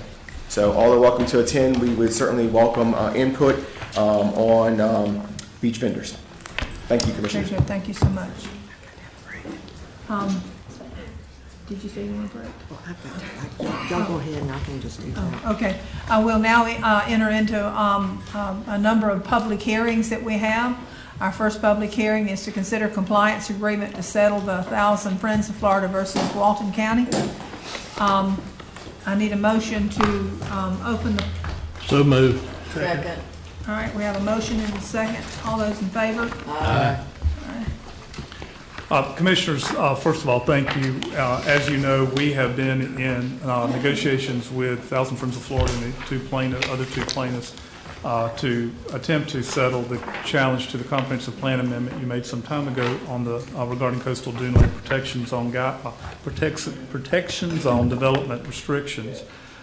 We had an executive session 2.5 weeks ago, well, actually 2 weeks ago, and you gave us very specific direction on what you wanted included after what, quite frankly, was a lot of diligent negotiations between, and let me just say, diligent and good faith negotiations between the petitioners, our attorney, Mr. Sellers, and quite frankly, Sydney spent a significant amount of time going back and forth with Mr. Sellers, giving direction. We have before you an agreement which we can wholeheartedly recommend. We believe it will solve a number of issues for the planning department and will continue to provide necessary protections to those coastal dune lakes. So we do recommend that you adopt the agreement. I did hand out another copy, and the absolute only change is there's a signature page for the chairman. Sure. Any discussion, ladies and gentlemen? Okay, first, anyone in the public would like to comment on this? Seeing none? We need to close, I need a motion to close the. Second. All right. We'd like to wait until she gets back to vote on it. Hang on just a second. We did open the public hearing. Yes, we did. Okay, I'm sorry. I think we need to wait. Okay, if we would just wait a minute until she gets back, but can we have a motion, we'll have a motion to go ahead and close the public hearing. Hang on a minute, if you will. Okay. Mr. Mark, Yes, sir. since we have about 6 of them, could we just open it one time and close it, or are we going to have to do it individually? Quite frankly, Mr. Chairman, I think we're going to have to do it individually because there's money involved in these ones. You're going to have to open them, discuss it, close them, and then vote on them. I hate to make you do that, but We made a motion that we would close it. Yeah, we did, second. Yeah, it's been closed and seconded. Yeah, so- but he was asking if we could open and close all of them. We have to do it. Oh, I know, but she asked if we could. Yes, so we did say all in favor, yes. Aye, to close the public hearing. Okay, so now we're just waiting. Yeah, we just did that. Remember you seconded it? Well, being she wasn't here for the discussion, I actually think we should go ahead, or do we, So- does What it? discussion? who seconded the motion to close the public hearing? Mr. Chapman. What discussion? What discussion? On the thousand, she wasn't here when we opened the public hearing. So do we need to wait on her? She was here While during the she- whole discussion of Okay, this, all yeah. right. She was here, everything. All right, we'll just wait a I minute. think we need, Okay. I think we need to,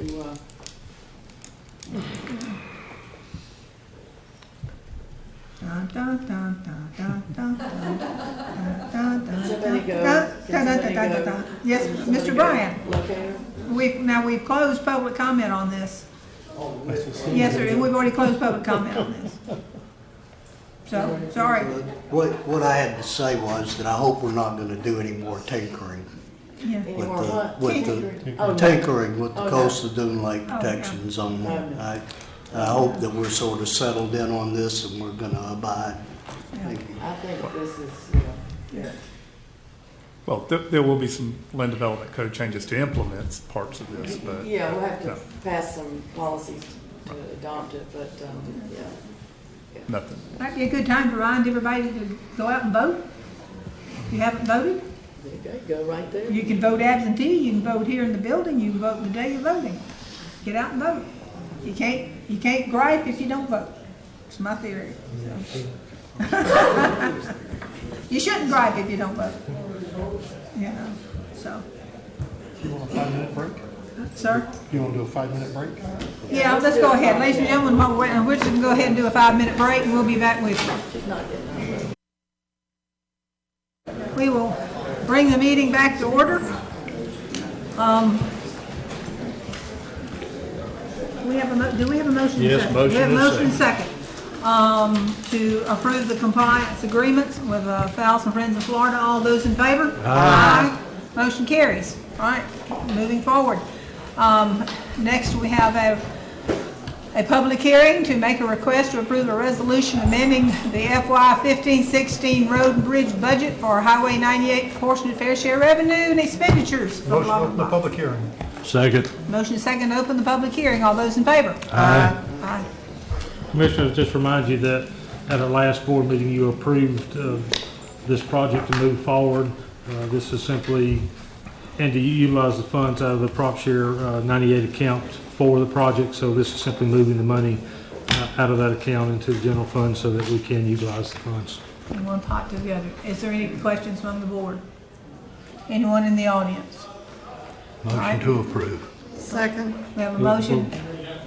I'm sorry, Mr. Kramer, I didn't see you. You gotta, like, when you're sitting in the corner, you gotta like make noise or something. Thank you. Sorry, Commissioners. I was wondering if you could show on the screen where this is located particularly.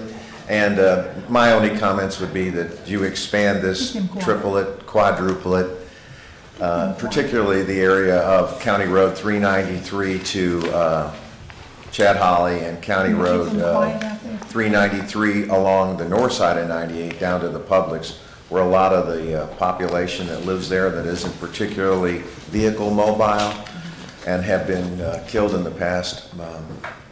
Did you find? We don't have live access. Okay. Could someone elucidate as to where this particular project is located? This is at the western end of 38 and intersection of 98. This is the we call it, the missing link. Oh, that we've been working on for about 4 or 5, 10 years, really. And it connects the bike path on 38 West. I remember from the last meeting. It's the missing link, and that's all this is. The other sidewalks you're talking about would be done separately. Yeah, I understand that, but I was just wanting to, at this opportunity, bring it to your attention that the area between 393 and the Publix gets a lot of traffic use, foot traffic use, and also 393 to Chad Holly, where there's been 2 pedestrian deaths. Those areas really need your attention for these prop share funds. Don't know that this project can be expanded into that, probably not. Let's leave it at that, but just bring it to your attention. Thank you. Sounds on track here. Anyone else? All right. Need a motion? It's already made a motion, I'll second. Did you not make the motion? Motion. Yes. We have a motion on the floor. I thought I had it just to open it. Okay, we have a motion to pass the resolution. All right, all those in favor? Aye. Motion to close the public hearing. Second. Motion second, all those in favor? Aye. Now we need a motion to open a public hearing to reimpose and provide collection of special assessment on Doggut Canal. So moved. Second. Motion and a second to open the public hearing. Mr. Davis, all in favor, say aye. Aye.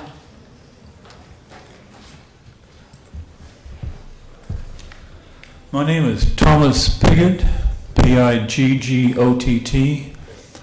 I was president of the Homeowners Association when we established an MSBU. We were supposed to be here to ask for a special assessment. We had a flood a few years back, and when we did our dredging project, we didn't have enough funds to finish the dredging project. And we are one of the few areas that has deep water access to the intercoastal. And we asked for a copy of the contract that you have with GSG, and we finally got it about a week ago. And I understand that they have exclusive right to negotiate our requests. And unfortunately, they're asking for an absorbent amount of money to process this. It's down to $20,000 from $40,000. We have 5 in our account. So we have effectively signed off our ability to do a special assessment, which is a normal process in a homeowners association. Now, are you talking about Dogget? Dogget subdivision. Okay. This is called the Dogget's Canal Improvement Association. Okay, I wanted to make sure, because we've got 3 MSBUs, I wanted to make sure we were on your Okay, sorry. We would appreciate it if you could negotiate with GSG to bring it down to a reasonable level. Now, we have contacted another lawyer firm, and they're 1/4 of that price. But since we've negotiated that away from us by signing off exclusive rights, then they can set whatever price they want on this. And I got a lot of emails about this and stuff. Can you kind of get Yes, us up ma'am. to speed? And to some extent, what he's saying is correct.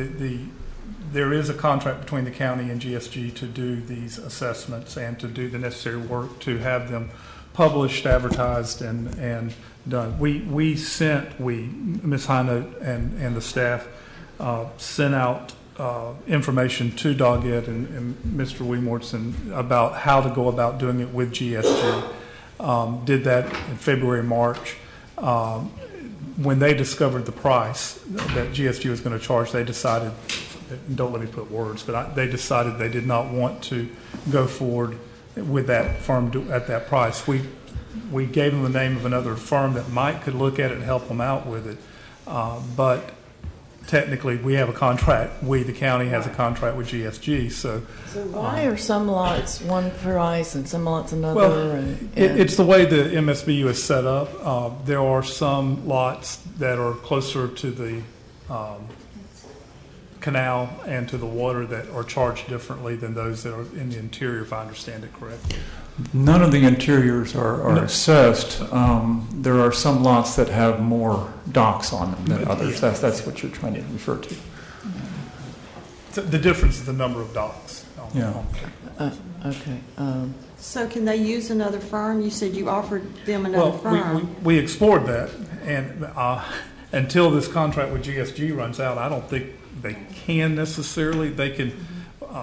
We can certainly go to GSG and talk to them about the amount they're charging, but yeah, that's my concern. Is that there seems to be a lot of different prices and different things going on, and some people are assessed and some people aren't. Some people are $63 and some people are $452, and some people have the ability to build a dock, some of them don't. I just have a lot of questions on it. Can I ask a question, Mr. Pickett? Is there a big change in the scope of the work to be done that's causing them to? Well, during the flood that we had several years ago, an excessive amount of sand was washed into the canals. And it took us 2 years to get our maintenance dredging permit through the Corps of Engineers. And the funds that we had set aside was not enough to finish the job, which is why we're asking for a special assessment. And this is a normal process for, acts of nature. But since we've signed away our ability to negotiate with GSG, then we have effectively it's too expensive to dredge? Stopped our ability to maintain the canals until this contract is done. And I would suggest that from now on, when you do get ready to sign a contract that involves a community, that you actually give the community a chance to review it, because we would not have signed this contract with those conditions. Yeah, you should have gotten notice from GSC about the fee, about the prices, about the assessments. My understanding is, and I'll let Mark speak to that, but we saw a review from GSG, and that's all. We did not get a copy of the contract that shows the exclusivity. my understanding is when an MSBU gets done is they send mailers out to everybody, and they vote whether yes or no, and then they figure out the prices, the cost, and then they send out another mailer to vote yes or no. Did y'all ever get that? Well, the original cost of establishing the MSBU was told to us in advance, and it was $32,000. Okay. And then we did an initial assessment when we established the homeowners association of $1,200 per property. We had an 80% participation, which was enough to pay for a large portion of that and the dredging. Okay. But we did not have enough to finish it. Okay. So we borrowed money from a bank on the provision that an MSBU would be established. Okay. I was the bank. Oh, you loaned the money to the homeowners association? Yes, I did. Okay. And I sold that contract. Okay. So how did you, You No, go sold the ahead. contract without having the MSBU in place? You say you sold your contract, even though you did not yet have the approval for this additional MSBU fee, is that correct? That was several years ago. I mean, we got a loan from a bank eventually, but it's a little complicated. There were other expenses that we occurred that I loaned the money for. Excuse me, he has the floor. let me ask you, When he's Mr. through. Pickett. Tom let and I me- together. Okay. Let me This ask is the Mr. president. I know, but let me ask you one more question. Now, okay, now I've lost my train of thought because something you said I was going to ask you. Is the homeowner association mandatory? No. No. Okay, so is it it's a bona fide homeowners association? Yes, No? we are incorporated. Okay, he's shaking his head no back there. Okay, so you have the right to. My question is, if you don't have a homeowner association, you have an MSBU. If you borrow money, if you loan money, how does that all work? Because Mark? Yeah. how does that all work? Because Do you think you can answer some of these questions? Okay. Can you require somebody to pay back a bank loan that you went out and got on behalf of a non-homeowner association group who doesn't necessarily have to belong and pay? I'm confused, I guess. Yeah. Yeah. I am too, just a little bit. Let me say a couple of things. First of all, the contract with the Government Services Group is not a contract between them and Government Services Group. It's a contract between the county and Government Services Group. Right. If the MSBU wants to do a special assessment, then they just provide GSG that information. Yeah. We can certainly talk to GSG. We can't do it this year because the tax roll obviously has to be done. But we can certainly talk to them about how they go about charging us and them for that kind of. Yeah, and we can agree to those fees ahead of time. But we obviously can't do that this year because this has to be approved if it's going to be on this year's tax roll.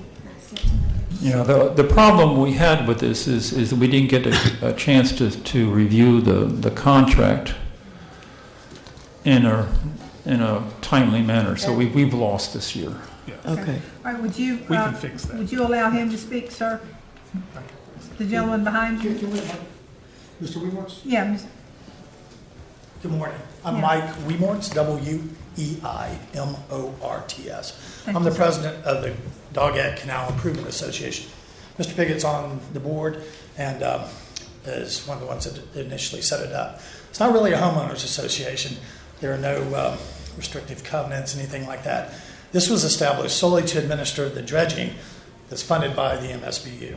So Mr. Pickett, in order to get this whole process going, took a personal loan for the association, guaranteed a loan for the association so we could begin dredging operations.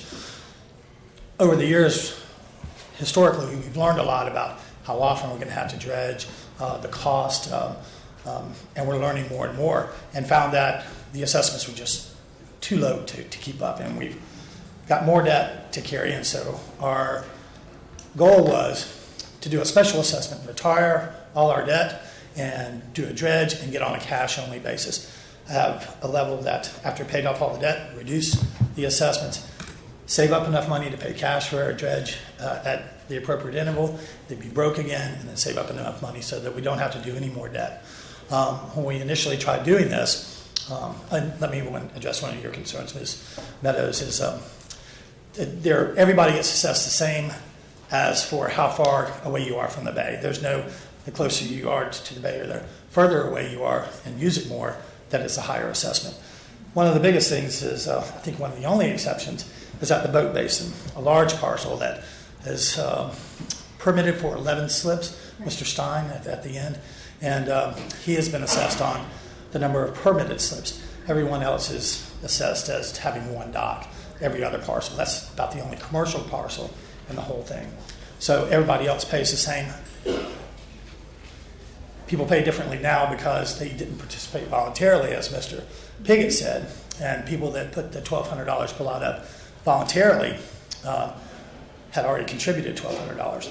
After the establishment of the MSBU, those who did not voluntarily contribute were allowed to pay that $1,200 back over a period of years. So those people do pay a different amount. Okay, so it looks like that, okay, so the people that didn't belong to the or didn't agree to the MSU, they got billed that $1,200 when the MSBU got approved. But that $1,200 was something back in the past. That's what, can you do that? We try to do it voluntarily, and so people that have contributed voluntarily But these got a people have gotten their tax bills, and they got thousands of dollars on their tax bills, and they can't figure out why they've been assessed this. And I have the numbers. Go ahead. Go ahead. No. Years ago, when this was first established, my recollection was it was a two-part deal. One was the initial capital project, and then the second part was the maintenance. And I thought the maintenance aspect of it, which is what this sounds like, allowed you on an annual basis to adjust the fee up or down to meet your maintenance needs. Oh, wow.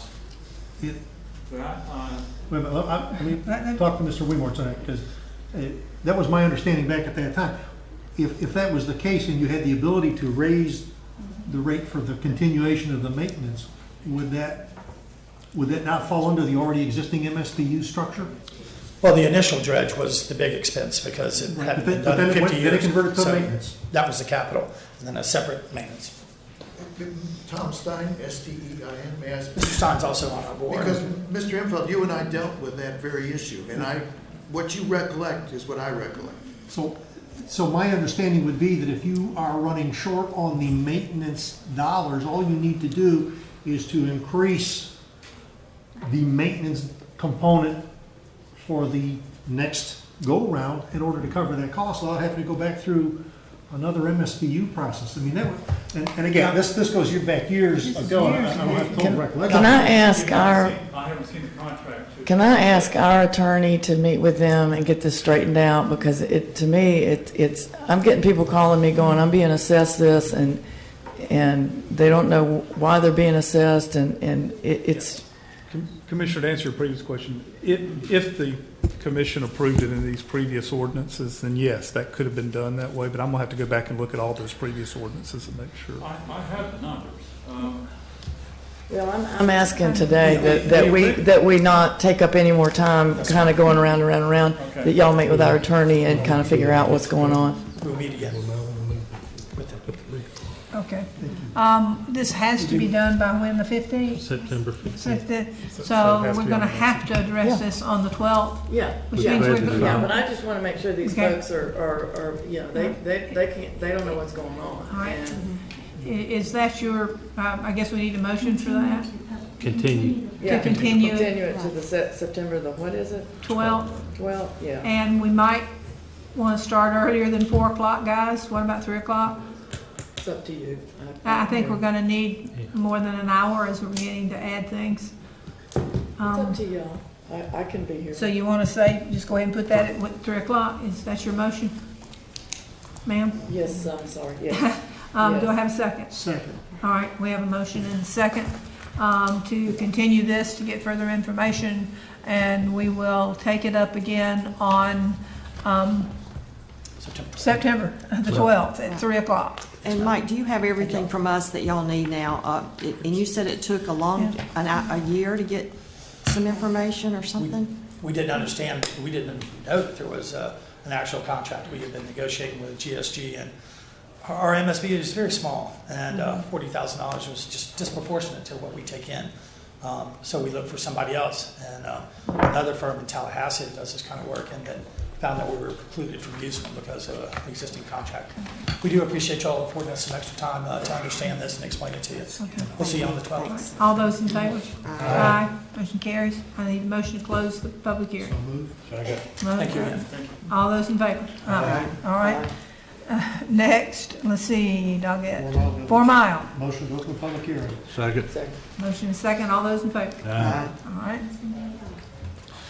Madam Chair, the note that MSB has supported has been paid in full. And so unless there's another reason to continue it, its purpose has been served. And what do we do in this case? Motion to close public hearing. What do we, Yeah, we're done. We don't do anything new. okay, so we just close the public hearing? All right, motion Second. and a second to close the public hearing. All those in favor? Aye. All righty, what's next? Leisure Lake. Motion to open public hearing. Second. Motion and a second. All those in favor? Aye. All right. No rate increase. Any question from the board? Anyone in the audience? See none? What's your motion? Close public hearing? No, we've got to vote inside. Well, It's we can Monday. do that. Motion, well, we need a motion to approve the resolution. All right. Second. All right, we have a motion and a second. All those in favor? Aye. Motion to close public meeting. Second. All those in favor? Aye. Motion passes. I'm getting dizzy. Next, the annual rate resolution to impose and provide collection of fire rescue special assessment. Motion to open the public hearing. Second. Motion and second. All those in favor? Aye. Madam Chair, just a couple of words. There was some question about what changes have been recommended for this year, and there are no changes. The rates are recommended to stay the same, and this resolution reflects that. There was some conversation about a $150 for a residential unit. That is provided for as a maximum amount. That is certainly not the recommendation of staff, nor has the board in previous years Did you find considered out that amount. what the newspaper? No. I couldn't find anything. Okay. So if there was some error in reporting, then the recommendation is to continue at the same rates for the unincorporated MSBU for Walton County Fire Rescue. Okay. You want to state those? So we, $75 for a residential household. so everybody will know. Okay.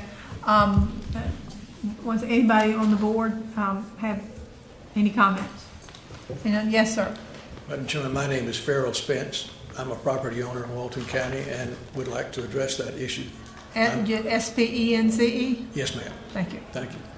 I may misunderstand the resolution because what I have gotten a notice of is that my taxes would go up approximately $1,200, which seems to be in conflict with what you just said. But my problem is that if that affects every property owner, every improved property in Walton County, that is a significant increase. May I ask you, sir, whereabouts do you live? Down here? I live in Okaloosa County, but I own property in Walton County. Is it down here, though? It is in Freeport. Freeport? Yes, sir. Well, that's not homesteaded, is it? No, sir. Does he pay Freeport taxes? If it's in the city limits of Freeport. Yes, sir.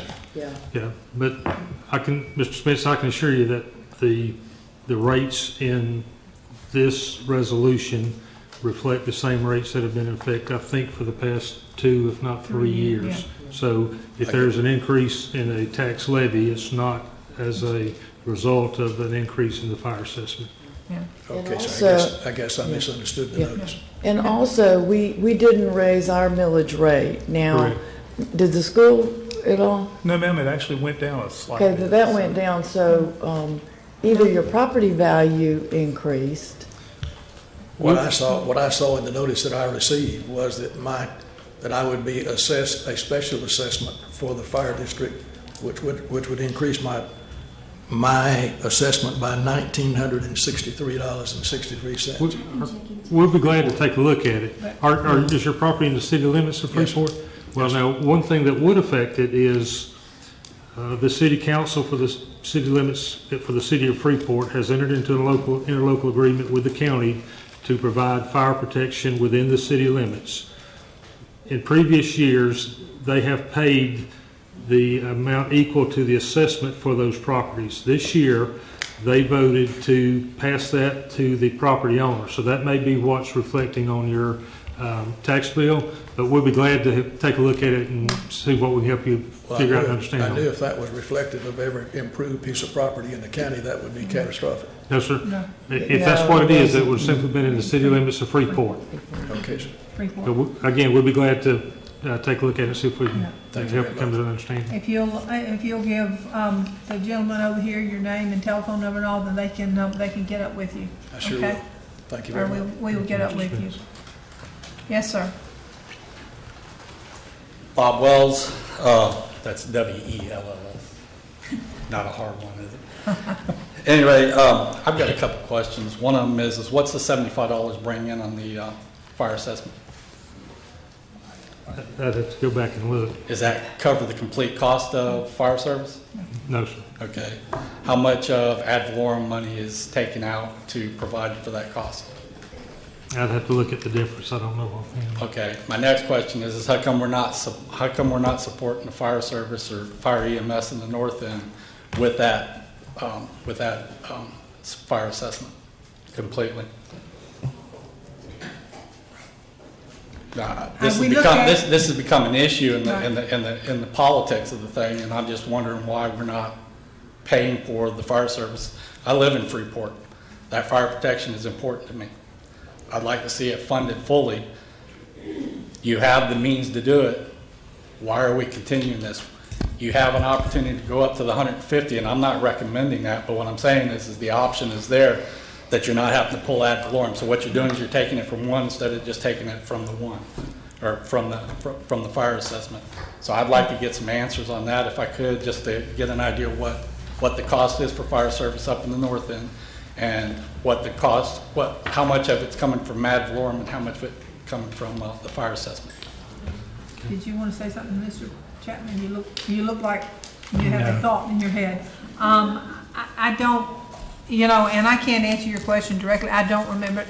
But Chief's back there. Pardon? The chief's back there. It seems to me at the time when we discussed this a couple of years ago, for it to be fully funded, then people's their fire assessment would go up to like $300 or so.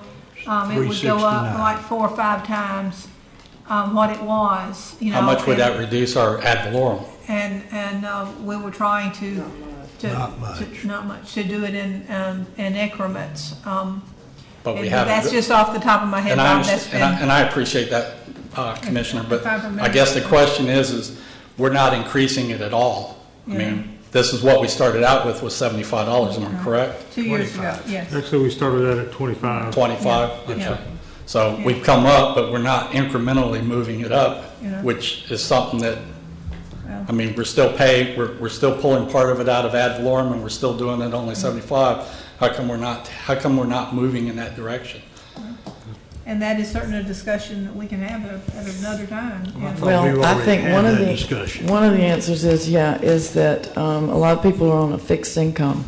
Absolutely. And they can't pay that amount. So we subsidize a lot of things, so we're subsidizing that currently.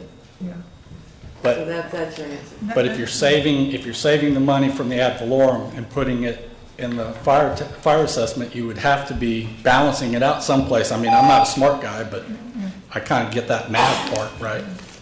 Thank you. Is there anyone else? Is there anyone else? All right. Motion, we got to go in, we got to make a motion first. Yeah, motion to approve. We have a motion second to approve. All those in favor? Aye. Motion to close public hearing. Second. Motion to close public hearing and second. All those in favor? Aye. It's closed. Mr. Davis. Thank you, Commissioners. Before I get to my first item, I just want to send out a thank you and kudos to Karen and Chrissy on my staff. And if you notice in your consent agenda, there were 14 contracts that we managed to get through the process in a 2-week period, and they worked extremely hard on them. I just wanted to say thank you to them publicly, because that's not an easy process to get through in 2 weeks. If we'll get the right letterhead, that's right. Yeah. The only item I have, Commissioners, is a request for you to review the litigation matrix and ratify the actions of the Office of the County Attorney in regards to open litigation. Motion to approve. We have a motion second. Any discussion among the board? Anyone in the audience? Seeing none, all those in favor? Aye. Ms. Meadows. Yes. Now that we are coming to the end of the summer of 2016, what I'd like to do is set up a workshop for the month of September to take input on what we're calling a comprehensive beach management plan. There's, as we did last year, after every summer, we take a look at what happened this previous summer and what kind of complaints we got, what kind of good things happened, bad things happened. So I would like to ask the board to schedule a comprehensive, not a comprehensive, but a public workshop to discuss our beaches and the management thereof. Well, I've championed, as you all know, I've stood with you on this. We need to, I know we're having two public, is Jay still here? I know we're having two workshops in September. But then I think you're right, I think we need that's just for the, with the board, I think the board needs to sit down, because we need to make some decisions in September and October and get them ready for the next season. So I don't know what date. When are the two, one of them is the 6th. What is he having a workshop on? 6th and the 13th. What is your workshop on?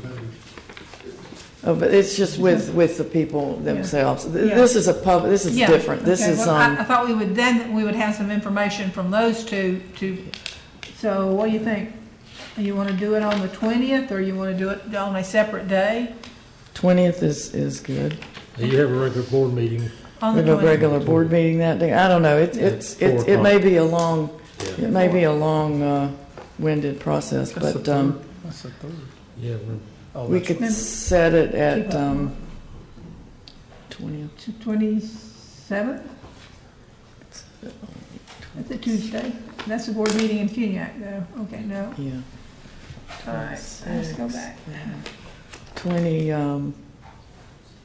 We could have it on a Thursday night. What you got on the 22nd there, sir? Pre-VCC. What about the 22nd? 22nd. Yeah. 1 o'clock here. Well, I'm thinking, a lot of the public's working.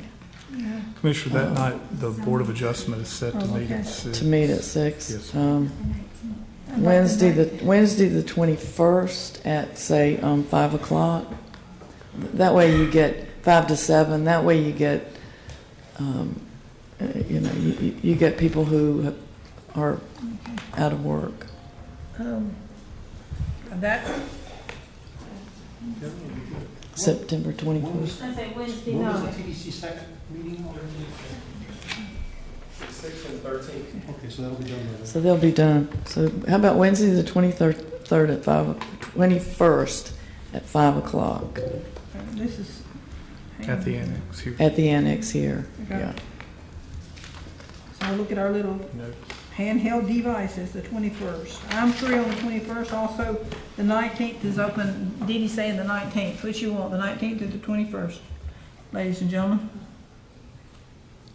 I have regional planning council on the 19th, so it'll have to be 21st for me. Okay. Is that your motion, ma'am? That is my motion.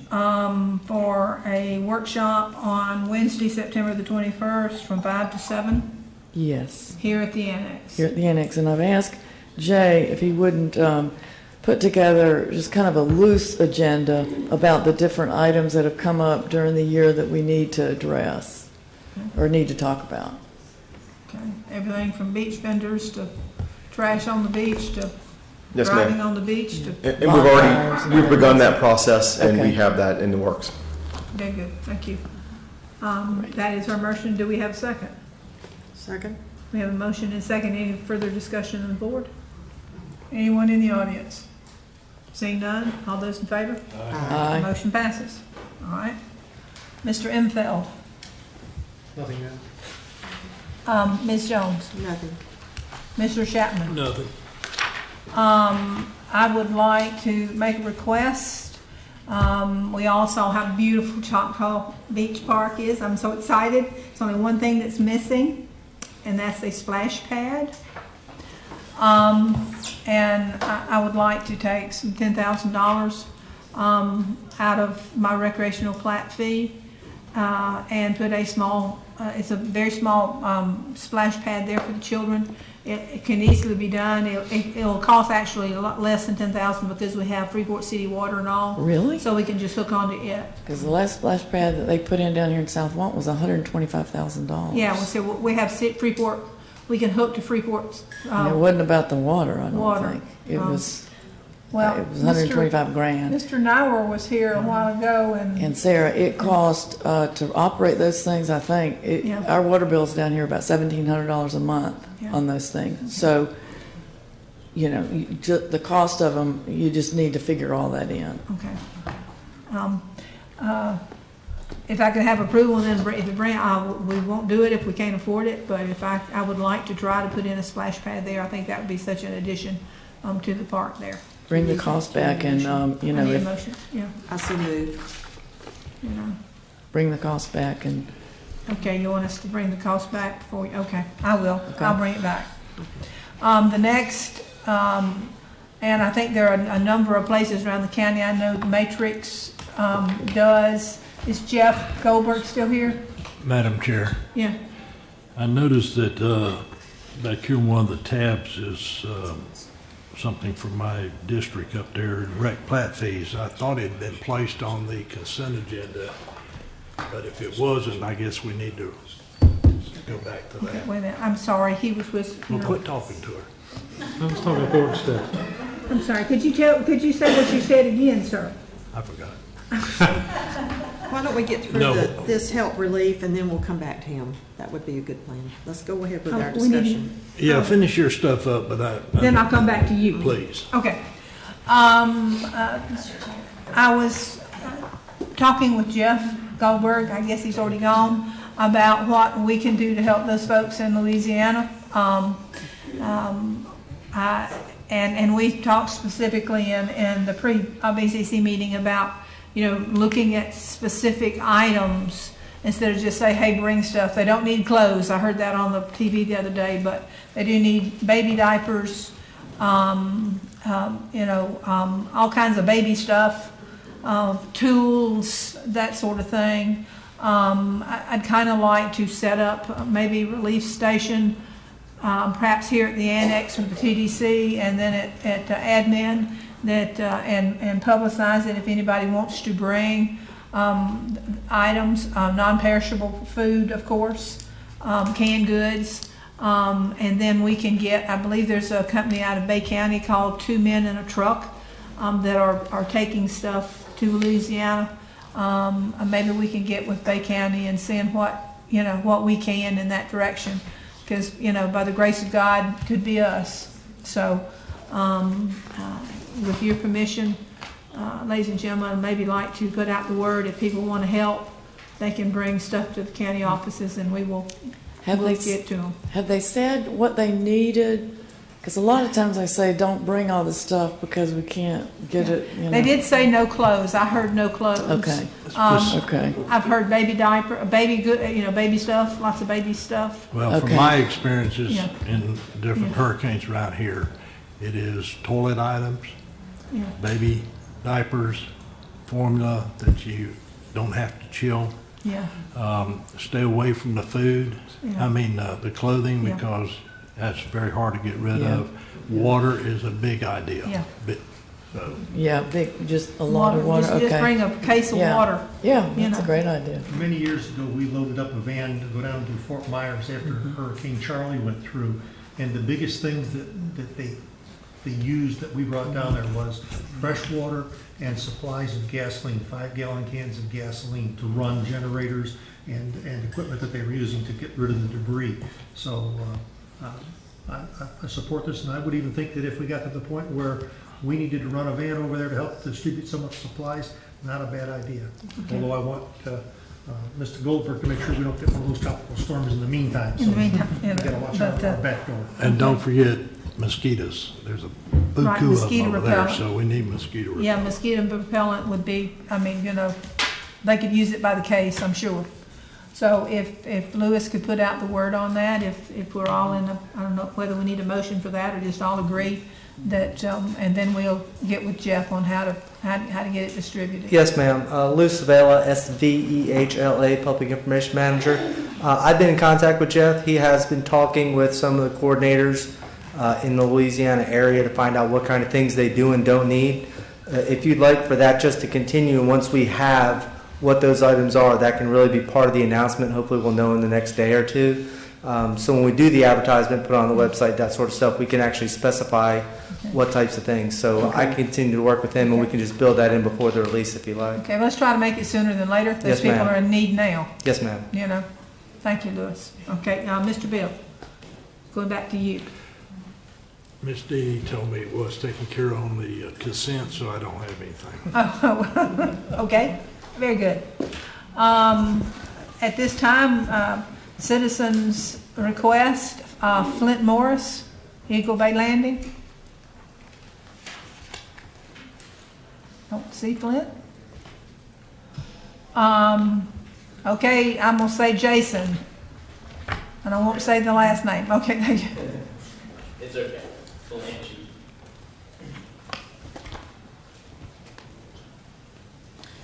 Hello, good morning. My name is Jason Polanchi, spelled P-O-L-A-N-C-I-C-H. I'm here today to talk to you about a small park and a really big problem in our community. It's at the end of Eden Park Road, probably less than or around 500 square feet total. I live right there beside the park, as does Miss Jones, straight across the street from me. Every day the park is extremely busy. If you've never been down there, it's traveled pretty much by dozens or even into the tens of dozens of people a day. 99% of that traffic is criminal in nature, meaning they're there to do geocaching drug drops. This morning at 6:50 I filmed one of those on my camera.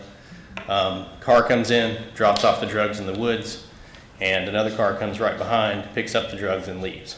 So the park has become a nuisance. The last year alone I've had 3 burglaries, multiple vandalisms, totaling just under $20,000 in damage and loss. I had to erect a fence of about $75,000 to keep folks out of the park, out of my property.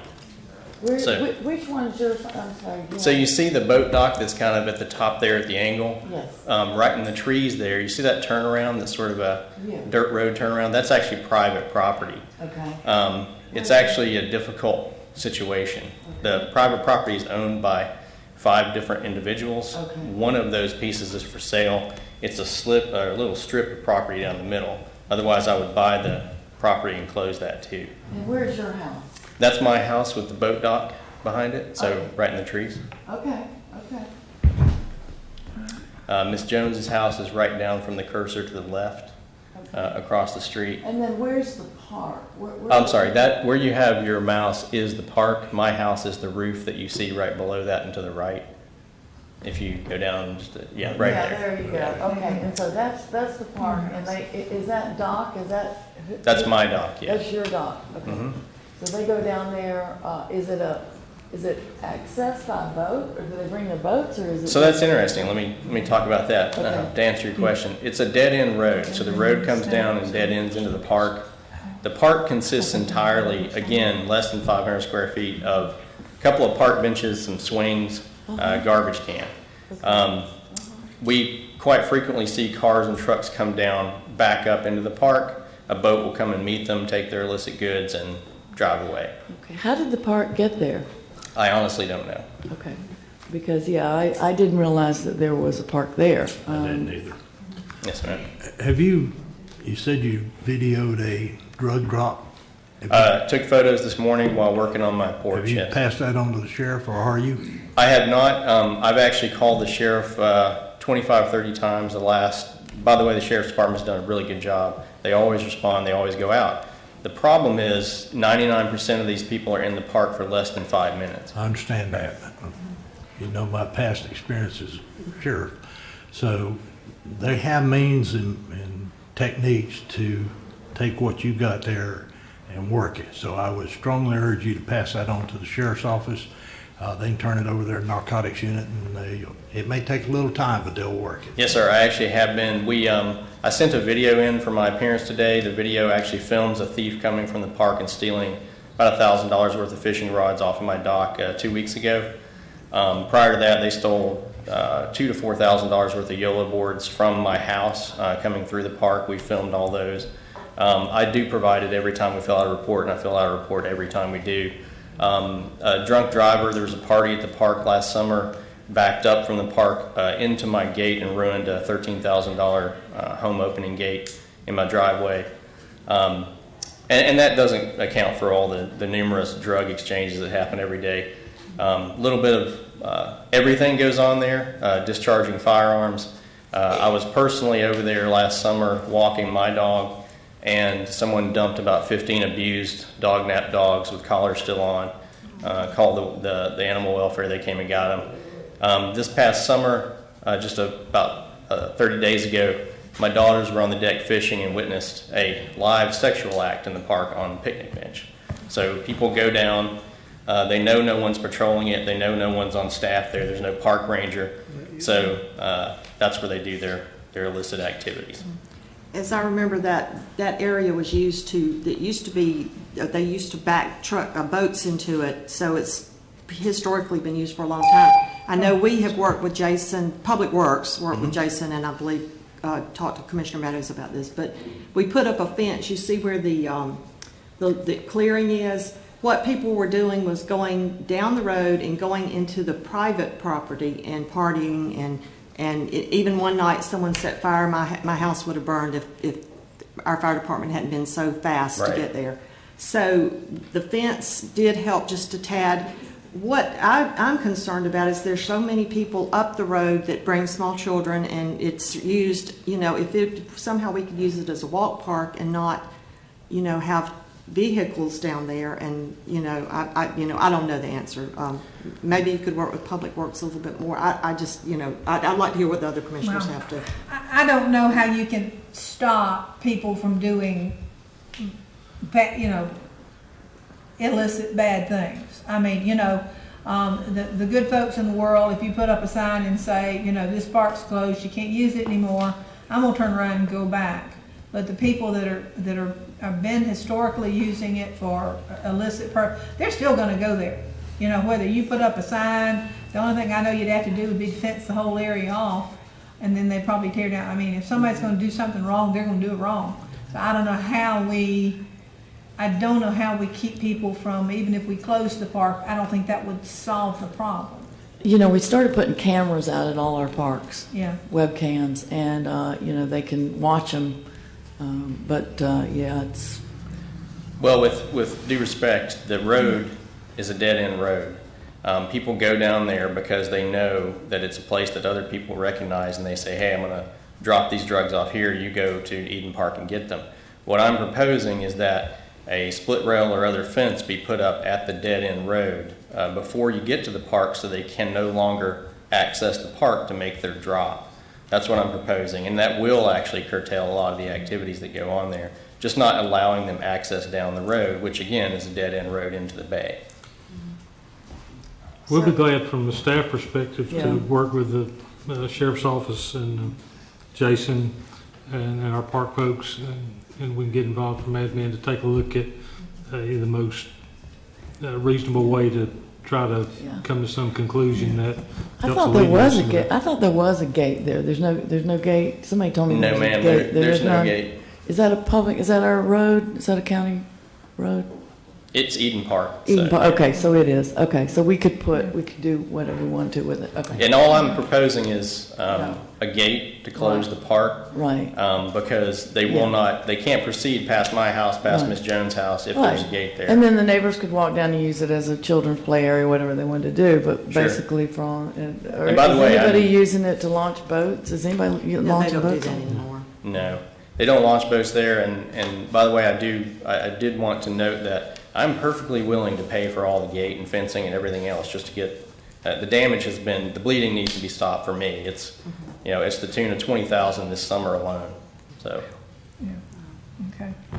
Yeah, and I'm only there one night a week when I keep my grandchildren and stay over, but I don't feel safe there, honestly. Correct. So, Yeah, and by the way, just down that road, in case y'all don't know, there's a brand new development on the Harspet subdivision.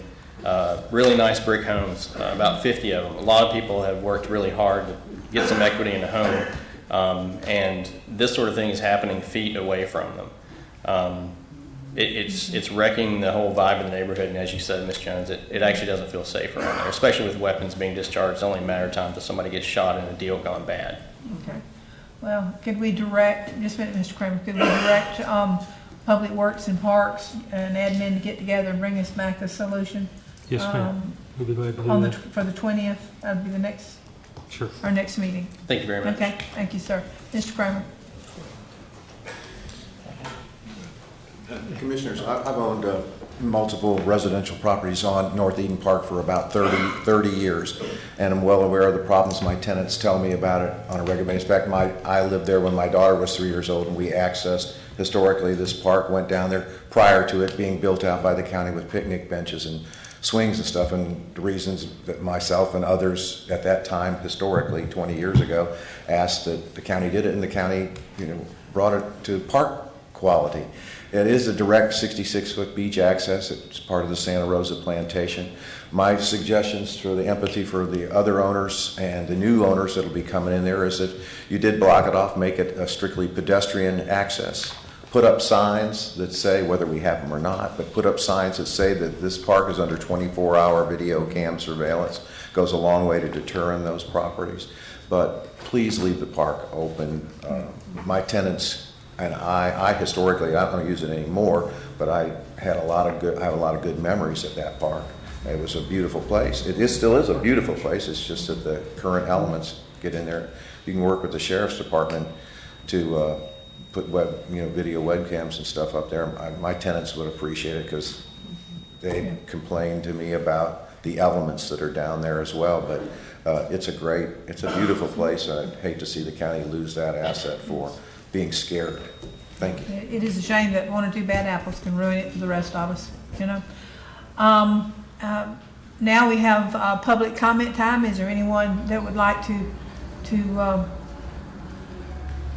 comment? Come forward, Mr. Morris.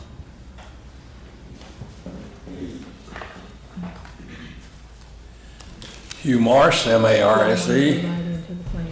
I didn't attend the last county commissioners meeting, but in reading in the paper, Headland Avenue was discussed, and I'd like to make the comment that I've lived in that subdivision 54 years, and that's the first time I've ever heard or read that Headland Avenue was described as a drainage ditch. Headland is a road in the Sea Highland subdivision. It's county owned. I provided documentation to this board from a legal opinion from a county attorney that says the county has accepted that. That road is listed on the roads maintained by the county, and it has been on that list since I started checking in 1995. If you stand at Montgomery Street and look at the last fourth of that Sea Highland subdivision, you would think it was not a road owned by the county, but you would think it was part of the landscape yard of the property owner in the adjacent Seagrove subdivision. So please do the right thing, bring this up for a vote again, and allow TDC to build a walkover at Headlands Avenue. This would make the road owned by the county available to the public, and not as it is right now for the use of one private individual. Thank you. Thank you, sir. Is anyone else that would like to public comment? Are you raising your hand, sir? I am, yes. Okay. My name is Trey Morris, M-O-R-R-I-S, and I'm going to go back to Flynn Morris on Eagle Bay Landing. Now, I'd like to request the county accept Otterberry Road for maintenance.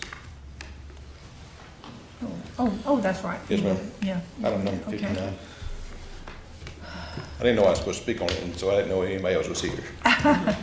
Madam Chair, in what I have reviewed of what had been submitted, apparently this was a road that was adjacent to or leading into a development that was approved by the board at some time in the past. And according to the DO, the road had to be improved, and once those improvements were made, the county would accept maintenance of the road. What I would suggest is you ask staff and Public Works to go and review the road to assure that it was made, built to those standards, and it does meet the requirements that were set forth in the DO, and we'll bring you back a recommendation. Was that your? That's fine. Okay. Okay, so directed, all right, thank you, sir. Thank you. Getting back, is there any other public comment? Seeing none, ladies and gentlemen, you want to go directly into our planning, or you want to take a break? All right, we will go directly into our planning and development services. Mr. Dice, we'll give y'all, anybody who wants to leave, we'll give you 2 minutes to scatter. Anybody? Not you, Mr. Jones. I was about to. Not you, Mr. Davis. I can be going. Not so fast, Mr. Chapman. Anybody wants to leave? Not so fast. Is it something you said? Yeah, you can leave. That's a good thing, though. It means the rest of us going fast.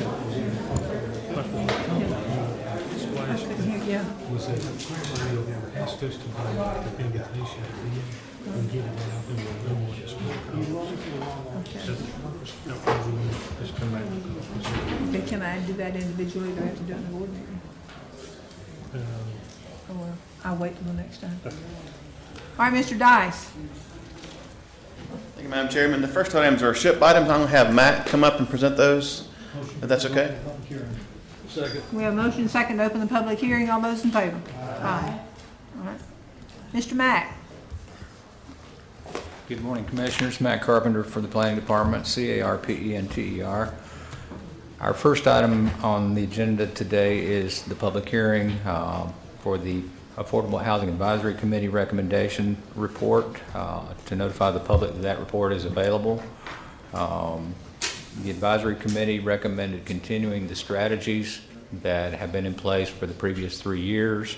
They also recommended the addition of one additional strategy, and that would be for the county and the municipalities in the county to annually prepare a list of publicly owned properties that might be available for affordable housing.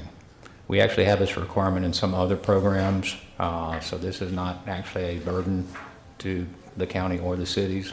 But that was the additional recommendation of the Affordable Housing Advisory Committee, which advises us on the SHIP program. Any questions, ladies and gentlemen? Well, this is a public hearing. Anyone in the public like to comment? Seeing none? Motion to approve. Second. Motion and second.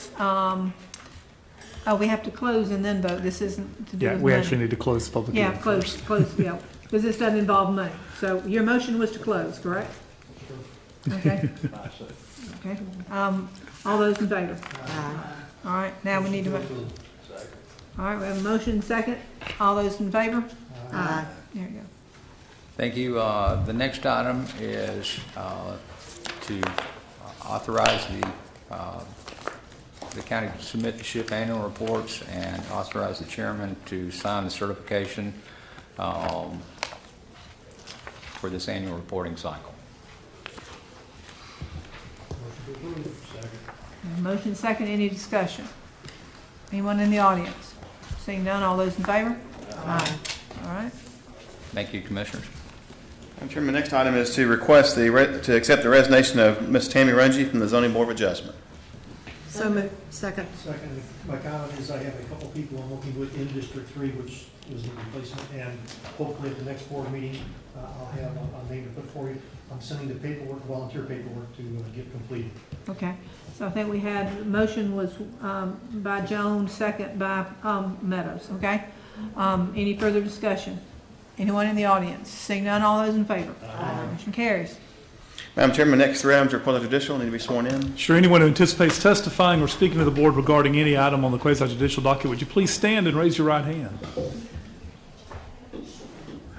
Do each of you swear or affirm the testimony you're about to give before this board will be the truth? I do. Thank you.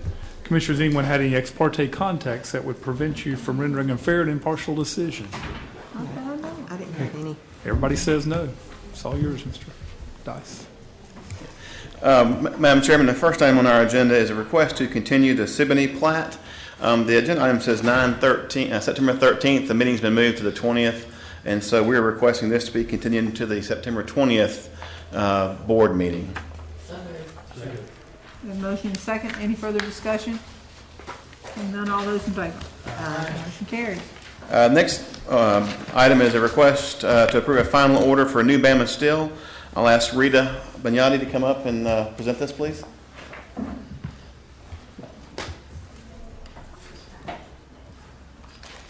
Rita Bagnotti, Baghunyadi from the Planning Department. The New Bama Steel is a 7,000 square foot warehouse on Serranoa Road in the business park with the South Walton Commons Business Park. The project is part of the previously approved 116-acre PUD for the South Walton Commons Park. The PUD was originally approved by the BCC in 2003. This project meets the PUD requirements. In July 14th, it was approved by the Planning Commission. There's one comment in the environmental comments that was actually addressed. It's fixed, so it's not an issue. And this project is consistent with the Whatcom County Comprehensive Plan and Land Development Code, and we have not received any public comments on it. Mr. Jackman, this is your district. Do you have any questions? That's District 1, isn't it? Commission District 1. I have no question. Okay. I don't have any questions. No questions? Anyone in the audience like to speak to this issue? Seeing none?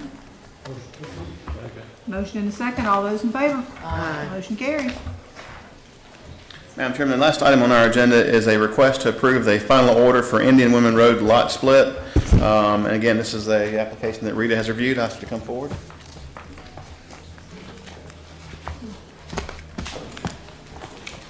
Yes, this is a major development order in infill land use. It's a parcel with 2 single-family homes on it, and the applicant is requesting to split the lot so they would have 2 separate lots for the 2 homes.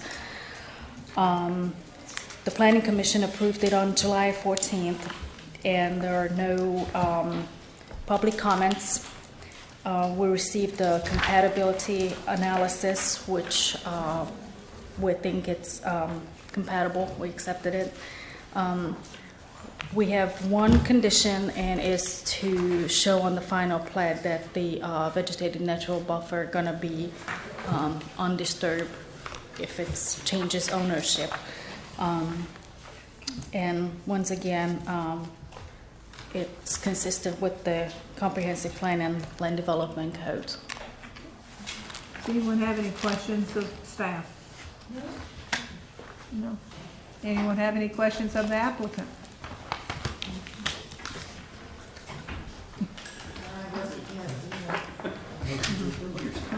We have a motion and second to approve. All those in favor? Aye. Need a motion to adjourn. So moved.